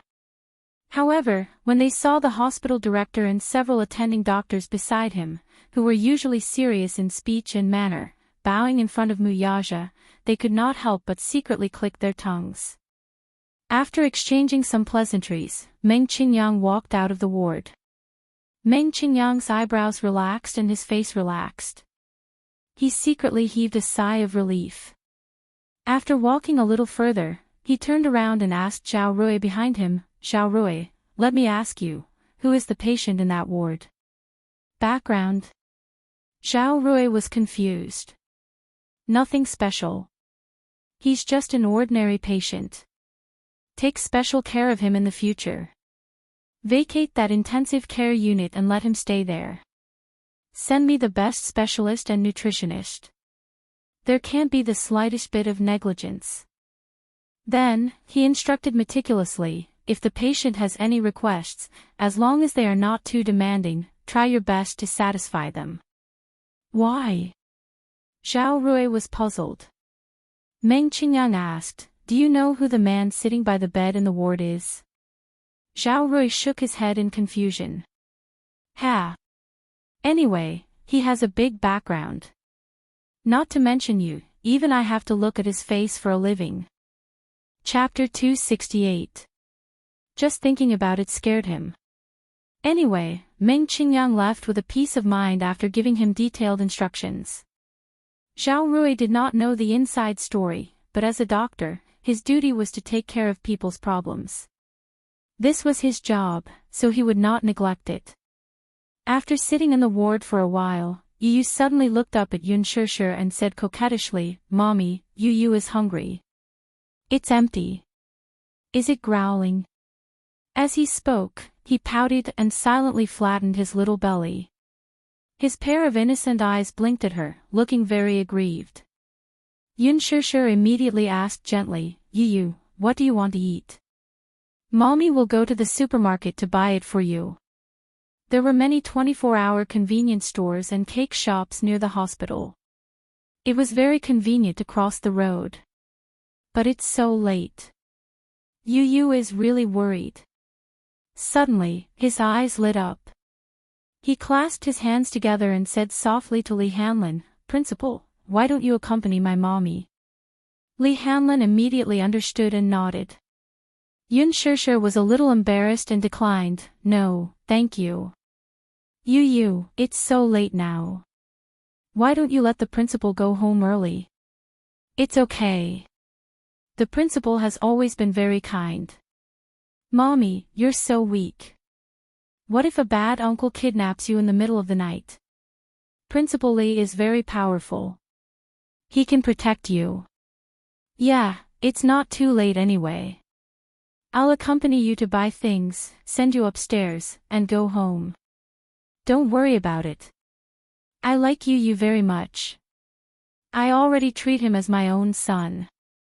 As soon as Li Hanlin finished speaking, he suddenly felt the sharp gaze of the man beside him, which was as sharp as a knife, on his face.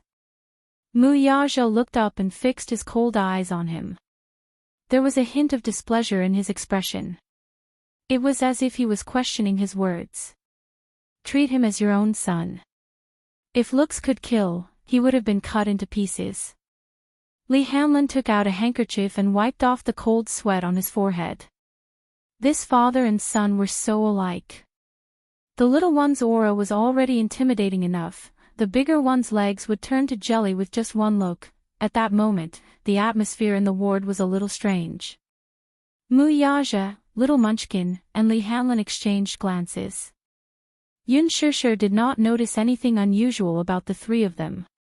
She only thanked Li Hanlin gratefully, Thank you, Principal. I still don't know how to thank you for this matter. It's so late, let me treat you to a cup of coffee. The two of them were about to leave, but before they could step out of the ward, she felt a tug on her arm and was pulled back. Mu Yazhou had one hand in his belt. He leaned over slightly and whispered in her ear, Come back soon, okay? I don't like you being with other men, Mu Yazhou breathed into her ear with a devilish smile, but there was a hint of warning in his eyes. Yun Shishir's face turned red from his domineering and ambiguous words. She glared at him with her clear eyes, wanting to say something. Who are you to control me? Isn't it my freedom to be with whoever I want? Little mouth, you're quite fierce, huh? Mu Yazhou was displeased. He gently bit her lip, not caring that they were in front of Li Hanlin. Li Hanlin stood at the side, not knowing where to look. Chapter 269. Fooling around. How is this fooling around? Yun Shishir lowered her voice. Don't be naughty in front of the child. Mu Yazhou's lips curled into a devilish smile, but he did not heed her advice. As if deliberately going against her, he kissed her on the lips again. Lee Hanlon was caught off guard by the public display of affection. He didn't even have a chance to dodge. His mouth was stuffed with a bulging bag of dog food. He only felt that he was so redundant standing there and couldn't wait to escape. Yun Tianyu, who was sitting on the bed, was stunned by the man's abrupt action. From his angle, he couldn't see what the man was doing. He could only see that he was lowering his body, and his well-proportioned body almost blocked his line of sight. He could only vaguely see that his mommy's face was flushed with an ambiguous blush. At that moment, something seemed to explode in his head. He angrily grabbed the pillow and punched it. Still, he could not help but ask with a fake smile, "Mommy, what are you and Uncle Mu doing?" Yun Shishir awkwardly pushed Mu Yaja away at once. The man's face did not show any signs of unnaturalness. He raised a finger and slowly said, "Shoo. I'm whispering to your mommy." The devilish smile on his face was obviously a blatant provocation to him. Yun Tianyo's lips curled into a smile, but the expression in his eyes had long been distorted beyond recognition. The corner of the blanket in his hand was also crumpled into a ball from his ravaging. Yun Shishir, who was standing at the side, felt even more awkward. Whispering. "This man is really..." Yun Shishir suppressed her anger and smilingly said to her son, "Mommy will go buy bread for you now. You must be good and not run around in bed." With that, she warned Mu Yaja, "Professor Mu, please take care of my Yu. I'll be back soon." With that, Yun Shishir and Lee Hanlon left the room. Just as the door to the ward closed, the father and son faced each other in the room. Yun Tianyo's smiling face turned cold all of a sudden. The gentle and doting smile on the little lad's face when he looked at Yun Shishir earlier had long since disappeared. Mu Yaja looked at his serious expression. For a moment, he seemed to see his younger self in him. She was always cold and emotionless. She was always in a defensive posture, completely sealing herself in her own world. She had never opened her heart to anyone. Yun Tianyu looked at him coldly. His eyes were filled with vigilance, scrutiny, and indifference. Mu Yaja couldn't help but smile. He couldn't help but walk forward and sit beside the bed. Facing him sideways, he slowly reached out his hand and gently stroked his cold cheek. Yun Tianyo's face froze as his body stiffened. Almost subconsciously, he raised his hand and slapped the man's hand away. "Don't touch me." His words were cold and emotionless. There was only indifference. Thinking of his provocative behavior in front of him, he was filled with displeasure. Mu Yaja raised a brow in surprise. This little bun seemed to be full of hostility toward him. When Yun Shishir was around, he could still put on a smile to deal with him. When Yun Shishir was not around, the little bun could not even be bothered to put on a pretense in front of him. He suddenly felt that this little bun had inherited some aspects from his mommy. Chapter 270. He raised his eyes and stared coldly at Mu Yaja. Expressionlessly, he flipped the blanket aside and got off the bed. He slowly walked to the window, leaned against the wall, and crossed his arms. "Why are you here? Shouldn't you be at home accompanying your fiancé at this time? You're always pestering my mommy, it's so annoying." The moment he opened his mouth, the first word was full of thorns. It pierced through him so coldly that it was painful. Mu Yaja was not at all surprised by his indifferent and cold tone. This child was too sensitive. He carefully hid his most vulnerable side. Mu Yaja saw him leaning against the wall as if the huge wall was his only support at this moment. "Are you very pleased with yourself?" Mu Yaja looked at him with a raised brow. The little lad pursed his lips tightly. At this moment, he was like a little beast that had lost control and no sense of security. He hugged his arms tightly and suppressed all his anger and uneasiness. He repeated his words again. "Are you very pleased with yourself for bullying my mommy in front of me?" Mu Yaja. He called him by his name. Muyaja was not angry at all. He only curled his lips and slowly said, "According to seniority, you should call me Daddy." Daddy? Yuntianyo's good-looking brow arched. On what basis? Muyaja said, "On the basis that my blood flows in your veins." Is this answer enough? The father and son, one big and one small, formed two extremes that were like fire and water. Yuntianyo's eyes turned cold. Is it enough? Not enough.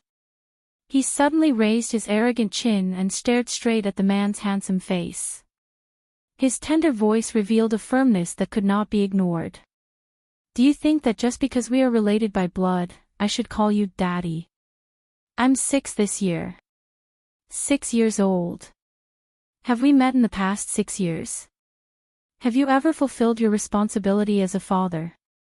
Now, you suddenly appear out of nowhere and want me to acknowledge you as my daddy. As he spoke, his frail body began to tremble. Yuntianyo's brows furrowed tightly. He lowered his head and gripped his wrist tightly as if he could suppress the anger in his heart. He lowered his eyes and said in a low voice, "Muyaja, I think you're mistaken about something. It's not because we are related by blood that I should recognize you as my father." Muyaja was stunned. Yun Tianyu looked up at him and sneered. "Did you carry me when I was born? When I'm afraid of the dark at night, have you ever sung a nursery rhyme beside my bed to coax me to sleep? When I was bullied by other children, did you comfort me by my side? When I was in kindergarten, all the children were taken home by their fathers. Where were you? Where were you when mommy was being bullied? Now, 6 years have passed. You appear out of nowhere and want me to call you Daddy. Muyaja, do you think you're qualified?" His tone was not agitated, and his voice was calm and steady as usual. However, his childish voice was faintly trembling. Even though he was calmly narrating something that had happened to someone else, his words were laced with blood and tears that had long since dried up. Yun Tianyu coldly said, "You'll never know how mommy and I have spent the past 6 years." Chapter 271. That's right. I didn't know that I had a father like you.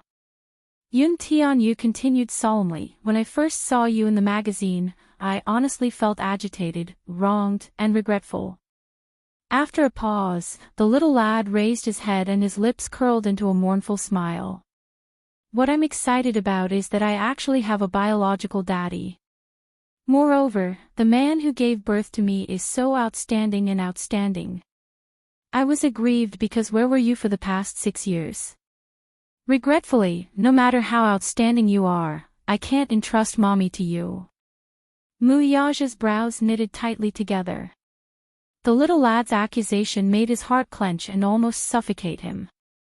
It was not that he did not feel heartache.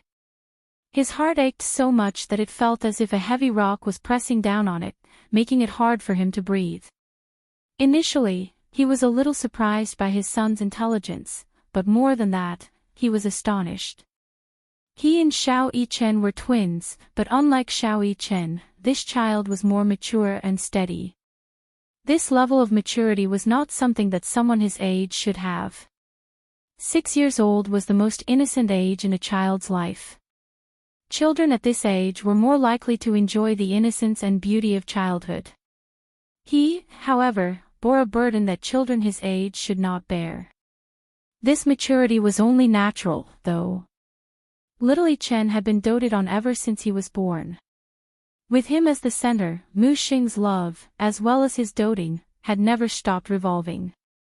Even Mu Wanru, who was not close to him, had always indulged him in all matters, big or small. Although she was not his biological mother, Mu Wanru still fulfilled her duty as a mother. Yun Tianyu was different, though. He did not breathe the moment he was born.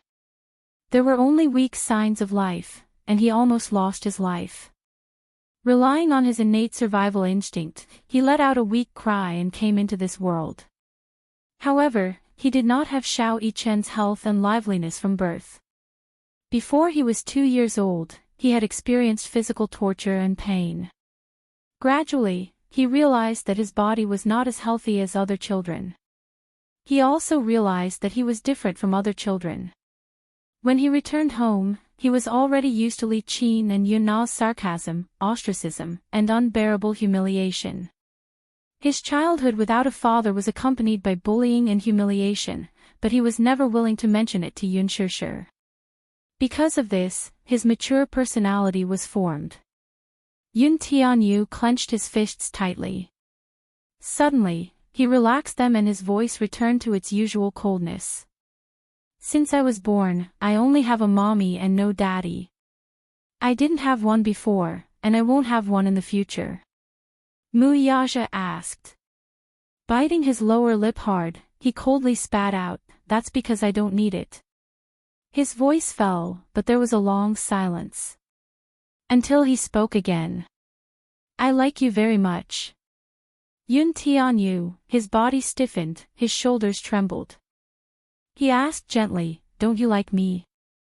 She carefully probed him, trying to find out his true intentions. Yun suddenly, "Yun st I like you a lot." These 5 words seemed to have some irresistible magic. In an instant, his uneasy heart calmed down, and his face flushed with shyness. Chapter 272. I don't need you to like me. It's enough that mommy likes me. This child was actually a little arrogant. I've told you before that you're not allowed to provoke my mommy. Muyaja, do you think I can't do anything to you? Muyaja did not make a sound. Looking at his reddened face, which was full of awkwardness and hostility, he curled his lips. The ward was silent for a moment. After a long silence, Muyaja stood up abruptly. His tall figure instantly made the entire ward seem small and narrow. The man's aura was so strong that Yu had no choice but to puff out his chest. Alas, it was to no avail that his aura was completely suppressed in front of the man. The father and son stood facing each other. The height difference was so big that Yu could only raise his head to look at him. His neck was a little sore. He was so tall. Just like what he had imagined, his father was really tall and upright. His stalwart body seemed to be able to withstand all kinds of wind and waves. It was indestructible. When he first met him at the gala, he could not help feeling envious of his outstanding height. How nice would it be if he could grow up to be as tall as him? However, now that this man was standing before him, he realized that he was more handsome than he had imagined. It was not that he did not feel envious. Yun Tianyu muttered inwardly, "He is so tall, can't he squat down?" He raised his head to look at him. His height alone was enough to suppress him. As if telepathy between father and son, Muyaja seemed to have guessed his thoughts. He walked forward and half-squatted in front of him. Yun Tianyu was startled. This man was friendlier than he had imagined. Yun Tianyu. Muyaja calmly gazed at his face. His large palm gently caressed his cheek. This time, for the first time, Yun Tianyu did not resist his touch. Or perhaps, when he gently called his name, the man's deep and mellow voice was tinged with tenderness. It was exceptionally pleasant to the ears. He sized up the man. The man was also sizing up the stubborn little munchkin in front of him. However, the boy did not notice that the man's fingertips were trembling slightly as they caressed his cheek. Little Munchkin's handsome and adorable face, his skin was soft and supple, and his pair of dark and watery eyes seemed to be hiding the beautiful moonlight. 6 years ago, he had thought that the child had unfortunately died. However, when the child stood in front of him in perfect condition, the man who had always been calm and steady lost control. "Do you know who I am?" "I know." Yun Tianyu, too, calmly looked into Muyaja's eyes and slowly said, "Dishing Financial Group CEO, Muyaja. You're so smart." Muyaja gently pinched his son's cheeks, his eyes full of undisguised affection. "Humph. That's nonsense." Yun Tianyu retorted bluntly. Muyaja said, "You're a little different from what I imagined." "Oh. What's the difference? Yu was a little curious. The man frowned slightly and casually said, "You're a little devil and a mommy's boy." Yun Tianyu raised a brow unhappily. "I'm a mommy's boy. What's wrong with that? Is there anything wrong with being a mommy's boy? If a son doesn't dote on his mommy, who will? Can you count on other men?" He seemed to be hinting at something by other men. Chapter 273. Yun Tianyu coldly retorted, "How can you be in pain? Don't you have a fiancé? Muyaja, let me tell you, mommy is a treasure in my heart. If you want to dote on my mommy, it must be legitimate. Or do you treat marriage as child's play? I don't know what mommy is thinking. However, I won't allow a relationship without a proper status."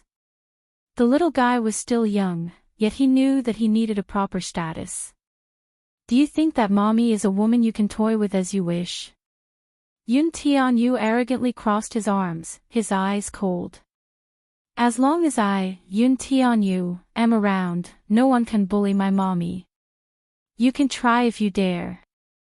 There was no doubt in his threatening tone that he would not show mercy to those who bullied his mommy. The father-son pair's conversation was more like a negotiation, and it had already reached a boiling point. Muyaja lightly said, "You said that you will protect your mommy. I don't doubt your ability.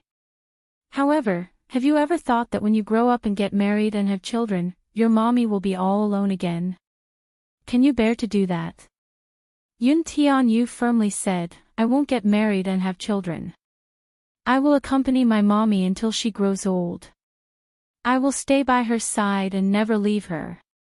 The little lad's eyes were exceptionally resolute when he said those words. "Don't you wish to have a complete family?" Muyaja pinched his little hand and gently placed it in his palm. His lips curled into a smile. "A daddy, mommy, and an elder brother." Yun Tianyu coldly withdrew his hand from the man's palm and slowly said, "A complete family isn't enough. If we don't love each other enough, being together will only be painful." Muyaja was stunned. He did not expect this child to know so much. "If my mommy falls in love with a man one day, perhaps I will respect her choice. However, the prerequisite is that this man must love my mommy enough. Although I can't interfere in matters of the heart, it doesn't mean that I can sit back and do nothing. I won't let anyone hurt her." Yu suddenly looked at him and took a step closer to him. She poked his chest with her little finger and asked coldly, "If that's the case, then let me ask you, do you like my mommy?" Her soft fingertips poked at his chest, but she didn't use much strength. Muyaja suddenly fell silent. In fact, even he himself did not know what kind of feelings he had for Yun Shishir. Like? What is like? In the world of love, he was like a blank piece of paper without any color. He didn't understand feelings, and he didn't know what love was. For as long as he could remember, he was like a marionette. It was only when Xiao Yi-chen was born and he looked at the baby's tender face in his swaddling clothes that he vaguely understood his father's feelings for his son. Emotionally, he was clumsy. He doted on and spoiled Xiao Yi-chen in every possible way. He wanted to give him the best in the world. Now, his heart ached for Yu and he loved her to the core. The more he looked at the boy, the harder it was for him to control the distinct and unfamiliar feeling in his heart. Perhaps, this was a father's love. This feeling of blood being thicker than water seemed to have seeped into his bones along with his blood. It was very clear. At the same time, he wanted to give him a warm family. In this family, there was a father, a mother, and an elder brother. He wanted to make up for the 6 years that this child had been missing. However, when this child poked his heart and questioned him, he was a little lost. Chapter 274. Did he like her? What did it mean to like her? If he had a strong possessiveness toward her, and this was considered as liking her, then he could answer that he liked her. However, he understood that possessiveness and desire did not mean that he liked her. Thus, he was momentarily at a loss regarding this question. Seeing his hesitation, Yu was displeased that he was still hesitating over this question. You're hesitating for so long. I can tell that you don't like my mommy at all. Yu paused for a moment, his eyes revealing a hint of coldness. Since you don't like her, then, why are you still provoking my mommy? You have an older brother, Mu Yaja suddenly said. Yu was stunned for a long time before replying, I know. Why did he suddenly mention that child? Yu looked at him in confusion and did not speak again. At the mention of Xiao Chen, a doting smile appeared on Mu Yaja's face. His name is Mu Chen. He's as tall as you. When he stands next to you, even I can't tell who is you and who is him. Yes. Yu's eyes suddenly became a little dazed. He knew that he had an older brother. In fact, he did not reject this older brother, it was just that he subconsciously resisted him. However, hearing Mu Yaja mention him, he was a little more curious about this older brother of his. Perhaps it's telepathy between brothers. He always mentions to me that he has a younger brother. Mu Yaja looked at him and smiled. At first, I thought that he was just a child's babble. Now, I find it incredible. I can't help but marvel at the wonders of the Creator. As soon as he finished speaking, Yuntinho's face was filled with disbelief. At the same time, his eyes could not help but become a little dazed. He dreams of me. Yes. Mu Yaja said lightly, I want to give him and you a complete family. Yu, are you willing? His thin lips opened and closed as he gently called out her nickname. In an instant, it was as if there was some strange emotion piercing her heart. Caught off guard, an inexplicable feeling spontaneously arose in her heart. A complete home, a home where he had a father, a mother, and perhaps a brother who loved him dearly. In front of him, this man was gently asking for his opinion, asking if he was willing. Willing. Ah, his heart longed for it so eagerly. However, when he opened his mouth, he said with an awkward expression, I don't want to. The man's expression did not change. Obviously, he was not surprised by his answer. Not to mention letting a 6-year-old child accept his identity as a father, even for himself, it took a lot of effort to digest the unexpected news that he had a 6-year-old son. Moreover, the child in front of him was extraordinarily intelligent and had his own opinions. From the conversation, the child's every word was to protect his mother. He did not give him a way out and pressed him step by step in order to test his feelings. Standing in front of him, he did not have the slightest bit of stage fright or fear of strangers. He was calm and decisive. When it came to his mother's happiness, there was no room for subtlety. His thoughts were also very clear between the lines, and his negotiation methods were also exactly the same as his. With just a few words, one could tell that he was a capable person despite his young age. From that sentence, Mu Yaja, let me tell you, mommy is a treasure in my heart. If you want to dote on my mommy, it must be justified. To the child, the most important condition for his happiness was his mommy's happiness. Chapter 275. Yu said coldly, it's not enough that you like me. My mommy has to like you as well. Mu Yaja's eyebrows twitched. He was a little impressed by this child's domineering and arrogant attitude. As expected of his son, his every movement was filled with the demeanor of an imperial lord. Yu suddenly smiled. The elegant curve of his lips made him look like a polite little gentleman. Mu Yaja, you better be clear about one thing. Maybe in your mind, your love is a great gift to other women. But to my mommy, this is just the basics of true love. My mommy is beautiful, gentle, and considerate. Moreover, she has me, her son, to dote on her. If you want to be with my mommy, both of you must like each other. Do you understand? Ha! So you're saying that I still have a chance?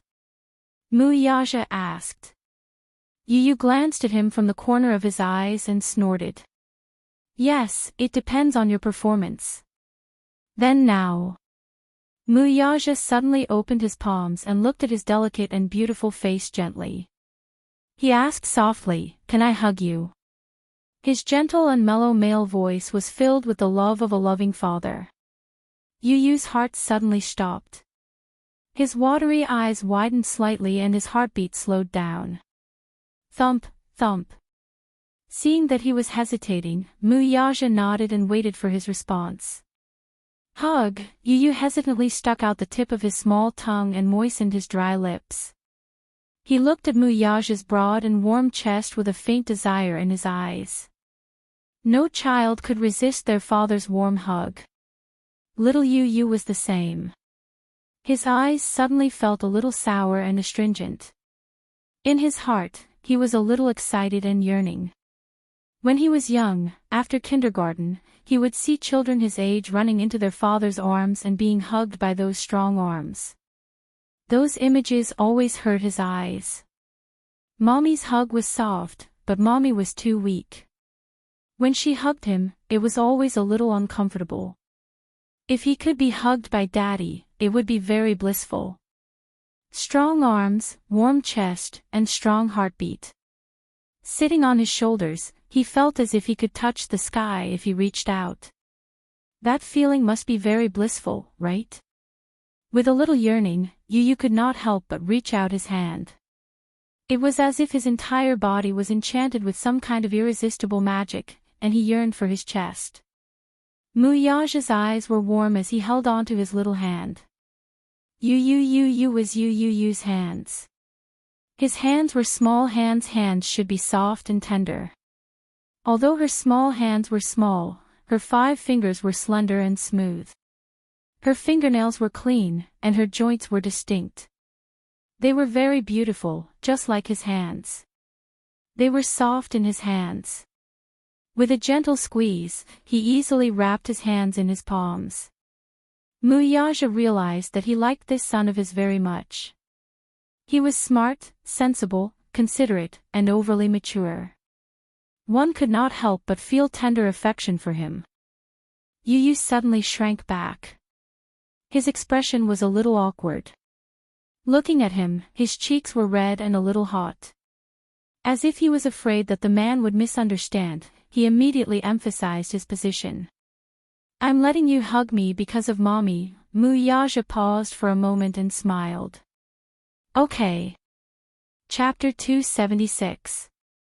But even if I let you hug me, it doesn't mean that I approve of you. It still depends on your performance. Although little Munchkin said no, his face was getting redder and redder. He was obviously a little shy. He looked awkward, but deep down, he was yearning for this hug. Muyaja could tell that he was feeling awkward, but he pretended not to know. He only nodded and said, okay. Just once, just this once, Yu Yu repeated. When the man nodded again, he pursed his lips and took a step closer to the man nervously. One step at a time, and then another, until Muyaja's muscular arms reached under his armpits and hugged him firmly into his embrace. In an instant, Yu Yu's face was burning hot. Muyaja scooped up the little lad, his left arm supporting his little but effortlessly. The child was too skinny. Was it because of malabsorption or malnutrition? Or was it because that stupid woman didn't nourish him properly? Children at this age were still growing, so they should eat more. Yet, he was so skinny. This was the similarity between mother and son. But he didn't know that it wasn't that Yun Shishir didn't pay attention to nutrition, but that little Munchkin's body was naturally weak and couldn't absorb enough nutrients. No matter how much he ate, he didn't gain weight. Hugging the little lad, who was as light as a feather, the man lowered his head to look at him. Yu Yu, on the other hand, lowered his head shyly and buried his face in the man's arms. He was afraid that the man would catch a glimpse of his blushing face. What was this feeling? An unfamiliar fatherly love. It was the fatherly love he used to yearn for.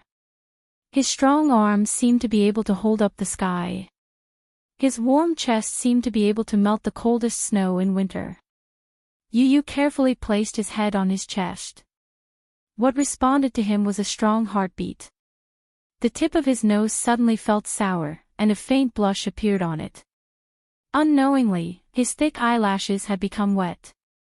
So warm, thump, thump, thump, it was like the sound of a drum. Somehow, listening to the strong heartbeat, he felt an inexplicable sense of security. Unknowingly, he fell asleep just like that. When Yun Shirsha returned with the bread and milk, little Munchkin was already fast asleep in Muyaja's arms. When he opened the door, this was the scene that greeted him. She saw Muyaja sitting on the edge of the bed with little Munchkin in his arms. Under the dim light, little Munchkin's face was rosy and his long eyelashes covered his eyes as he slept soundly. Li Hanlin, who was following behind him, also stopped in his tracks. He was afraid that he would wake up the little prince from his sleep. Muyaja heard the sound of footsteps and looked up to see that she had returned. He put a finger to his lips, indicating that she should be careful. Yun Shirsha understood and turned to Li Hanlin with an apologetic smile. "Principal, thank you. Yu is asleep. It's late now. You should go back." "You're welcome." Li Hanlin smiled and could not help taking another look at Yun Tianyu, who was sleeping soundly in the man's arms. "Oh, this little bun is cuter when he's asleep. He's more like a docile 6-year-old child." Sigh. Li Hanlin sighed and said to Yun Shirsha, "I won't stay any longer. I'll take my leave first. See you next time." "Okay. Goodbye, Principal."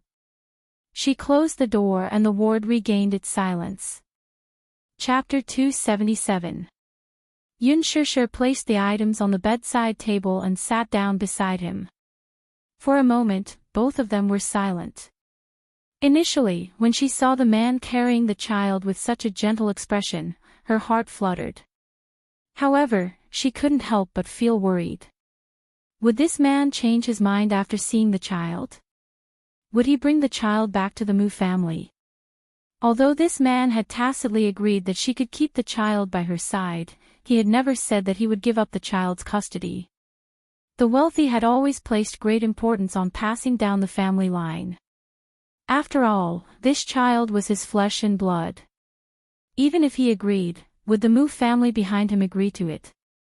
They probably wouldn't agree to it. Yun Shirsha couldn't help but feel vexed. She was not attentive enough. She should have protected the child well. Now that his identity had been exposed, she was in a very passive position. Muyaja carried little Munchkin quietly and lowered his head to look at the child's tender little face. His expression was focused, and he didn't know how much time had passed. Yun Shirsha was surprised. She was a little surprised. In her impression, this man had always been known to be domineering. When she first met him, he appeared in the dark room with a cold aura. His every move was indisputable, just like a high and mighty overlord who wouldn't allow anyone to resist or defy him. No matter how scared she was, the man didn't care about it at all. When they met again 6 years later, he was still as arrogant as ever. Yes. From the moment he was born with a golden spoon in his mouth. Born as a crown prince, he lived a life of luxury and wealth. He was born arrogant and haughty. However, at this moment, the man in front of her was so quiet and even more patient than she had imagined. What surprised her even more was the way he carried the child. There wasn't a trace of awkwardness. Little Yu could sleep so soundly in his arms. Did he often carry Xiao Yichen to sleep like this? He must be very experienced. However, with his status, he should have hired a group of servants to take care of the child, right? Or would he do it himself? After a long period of observation, the man suddenly raised his head and looked at her. When their eyes met, Yun Shirsha was slightly shocked and immediately retracted her gaze. There was another long silence. Yun Shishir looked up at him, but saw that the man was still in the same position, as if his arm would never be sore. That was amazing. When she carried Yu for 2 hours, her arms could not take it anymore. They were sore and painful. Aren't you tired? Muyaja raised his eyebrows and shook his head. I'm not tired. How about I hold him for a while? Yun Shishir said. Muyaja gazed at little Munchkin's face and said slowly, no need. I want to hold him for a while longer. Ah. Yun Shishir mumbled, that's amazing. Don't your hands get sore? With a doting expression, Muyaja faintly said, Xiao Yichen always had nightmares when he was young. Every time he woke up, I had to coax him to sleep. Yun Shishir's heart skipped a beat. When he mentioned Xiao Yichen, she felt as if there was a warm and sour feeling in her chest. Why do you always have nightmares? Muyaja frowned slightly, and there was a hint of confusion in his eyes. I dreamed that someone bullied his younger brother. Yun Shishir was stunned. What is this dream? I don't know. Muyaja narrowed his eyes. Maybe it's the telepathy between the twins. Chapter 278. Just as he finished speaking, a series of footsteps suddenly came from outside the door and stopped at the door of the ward. Knock, knock, knock. There was a knock on the door. Yun Shishir frowned and walked to the door to open it. Standing outside was her father, who looked weary and worried. She did not know why, but he seemed to have aged 10 years overnight. Startled, Yun Shishir looked behind him and did not see Li Qin and the rest. Seeing her guarded look, he quickly said, There's no one else, I'm the only one here. Dad. Yun Shishir looked at him with a complicated expression. She wanted to say something, but no words came out. Helplessness, heartache, guilt, and determination were written all over her face. He saw it all. He really owed this child too much. This time, he came here to sort things out. Shishir, I'm here to see you. I also want to talk to you about something. Yun Shishir's lips curled up. Dad, Yu is fine. The doctor said that he's fine now. It's probably an old illness, so he's asleep now. Yun Yeqing sighed and said slowly, Don't worry, I'll just take a look. I'll leave after that. Yun Shishir nodded and opened the door slightly. Yun Yeqing walked in and, as if he did not see Muyaja standing at the side, walked straight to the bed. At this moment, Yu had been carefully carried to the bed by Muyaja. He was covered with a blanket, looking peaceful and docile. Yun Yeqing sat by the bed and looked at his weak appearance. He wanted to reach out to comfort him, but halfway through, he retracted his hand in annoyance. His face crumbled and was full of pain. I'm not worthy of him calling me Grandpa, Dad. He suddenly stood up and walked to the balcony. He waved at Yun Shishir and called her over for a talk. Yun Shishir immediately went to the balcony and closed the door. The father-daughter pair looked at each other for a long time. After a long silence, Yun Yeqing suddenly burst into tears. You've suffered all these years.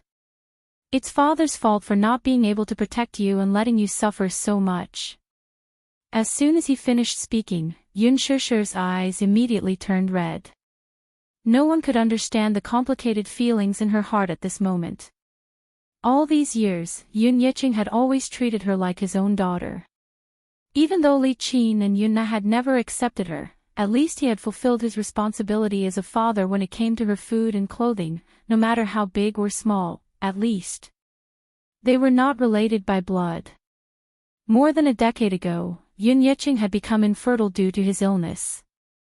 Li Qin had always wanted a son, so the two went to the orphanage to adopt a boy. At that time, when he first met her, it was in a dormitory.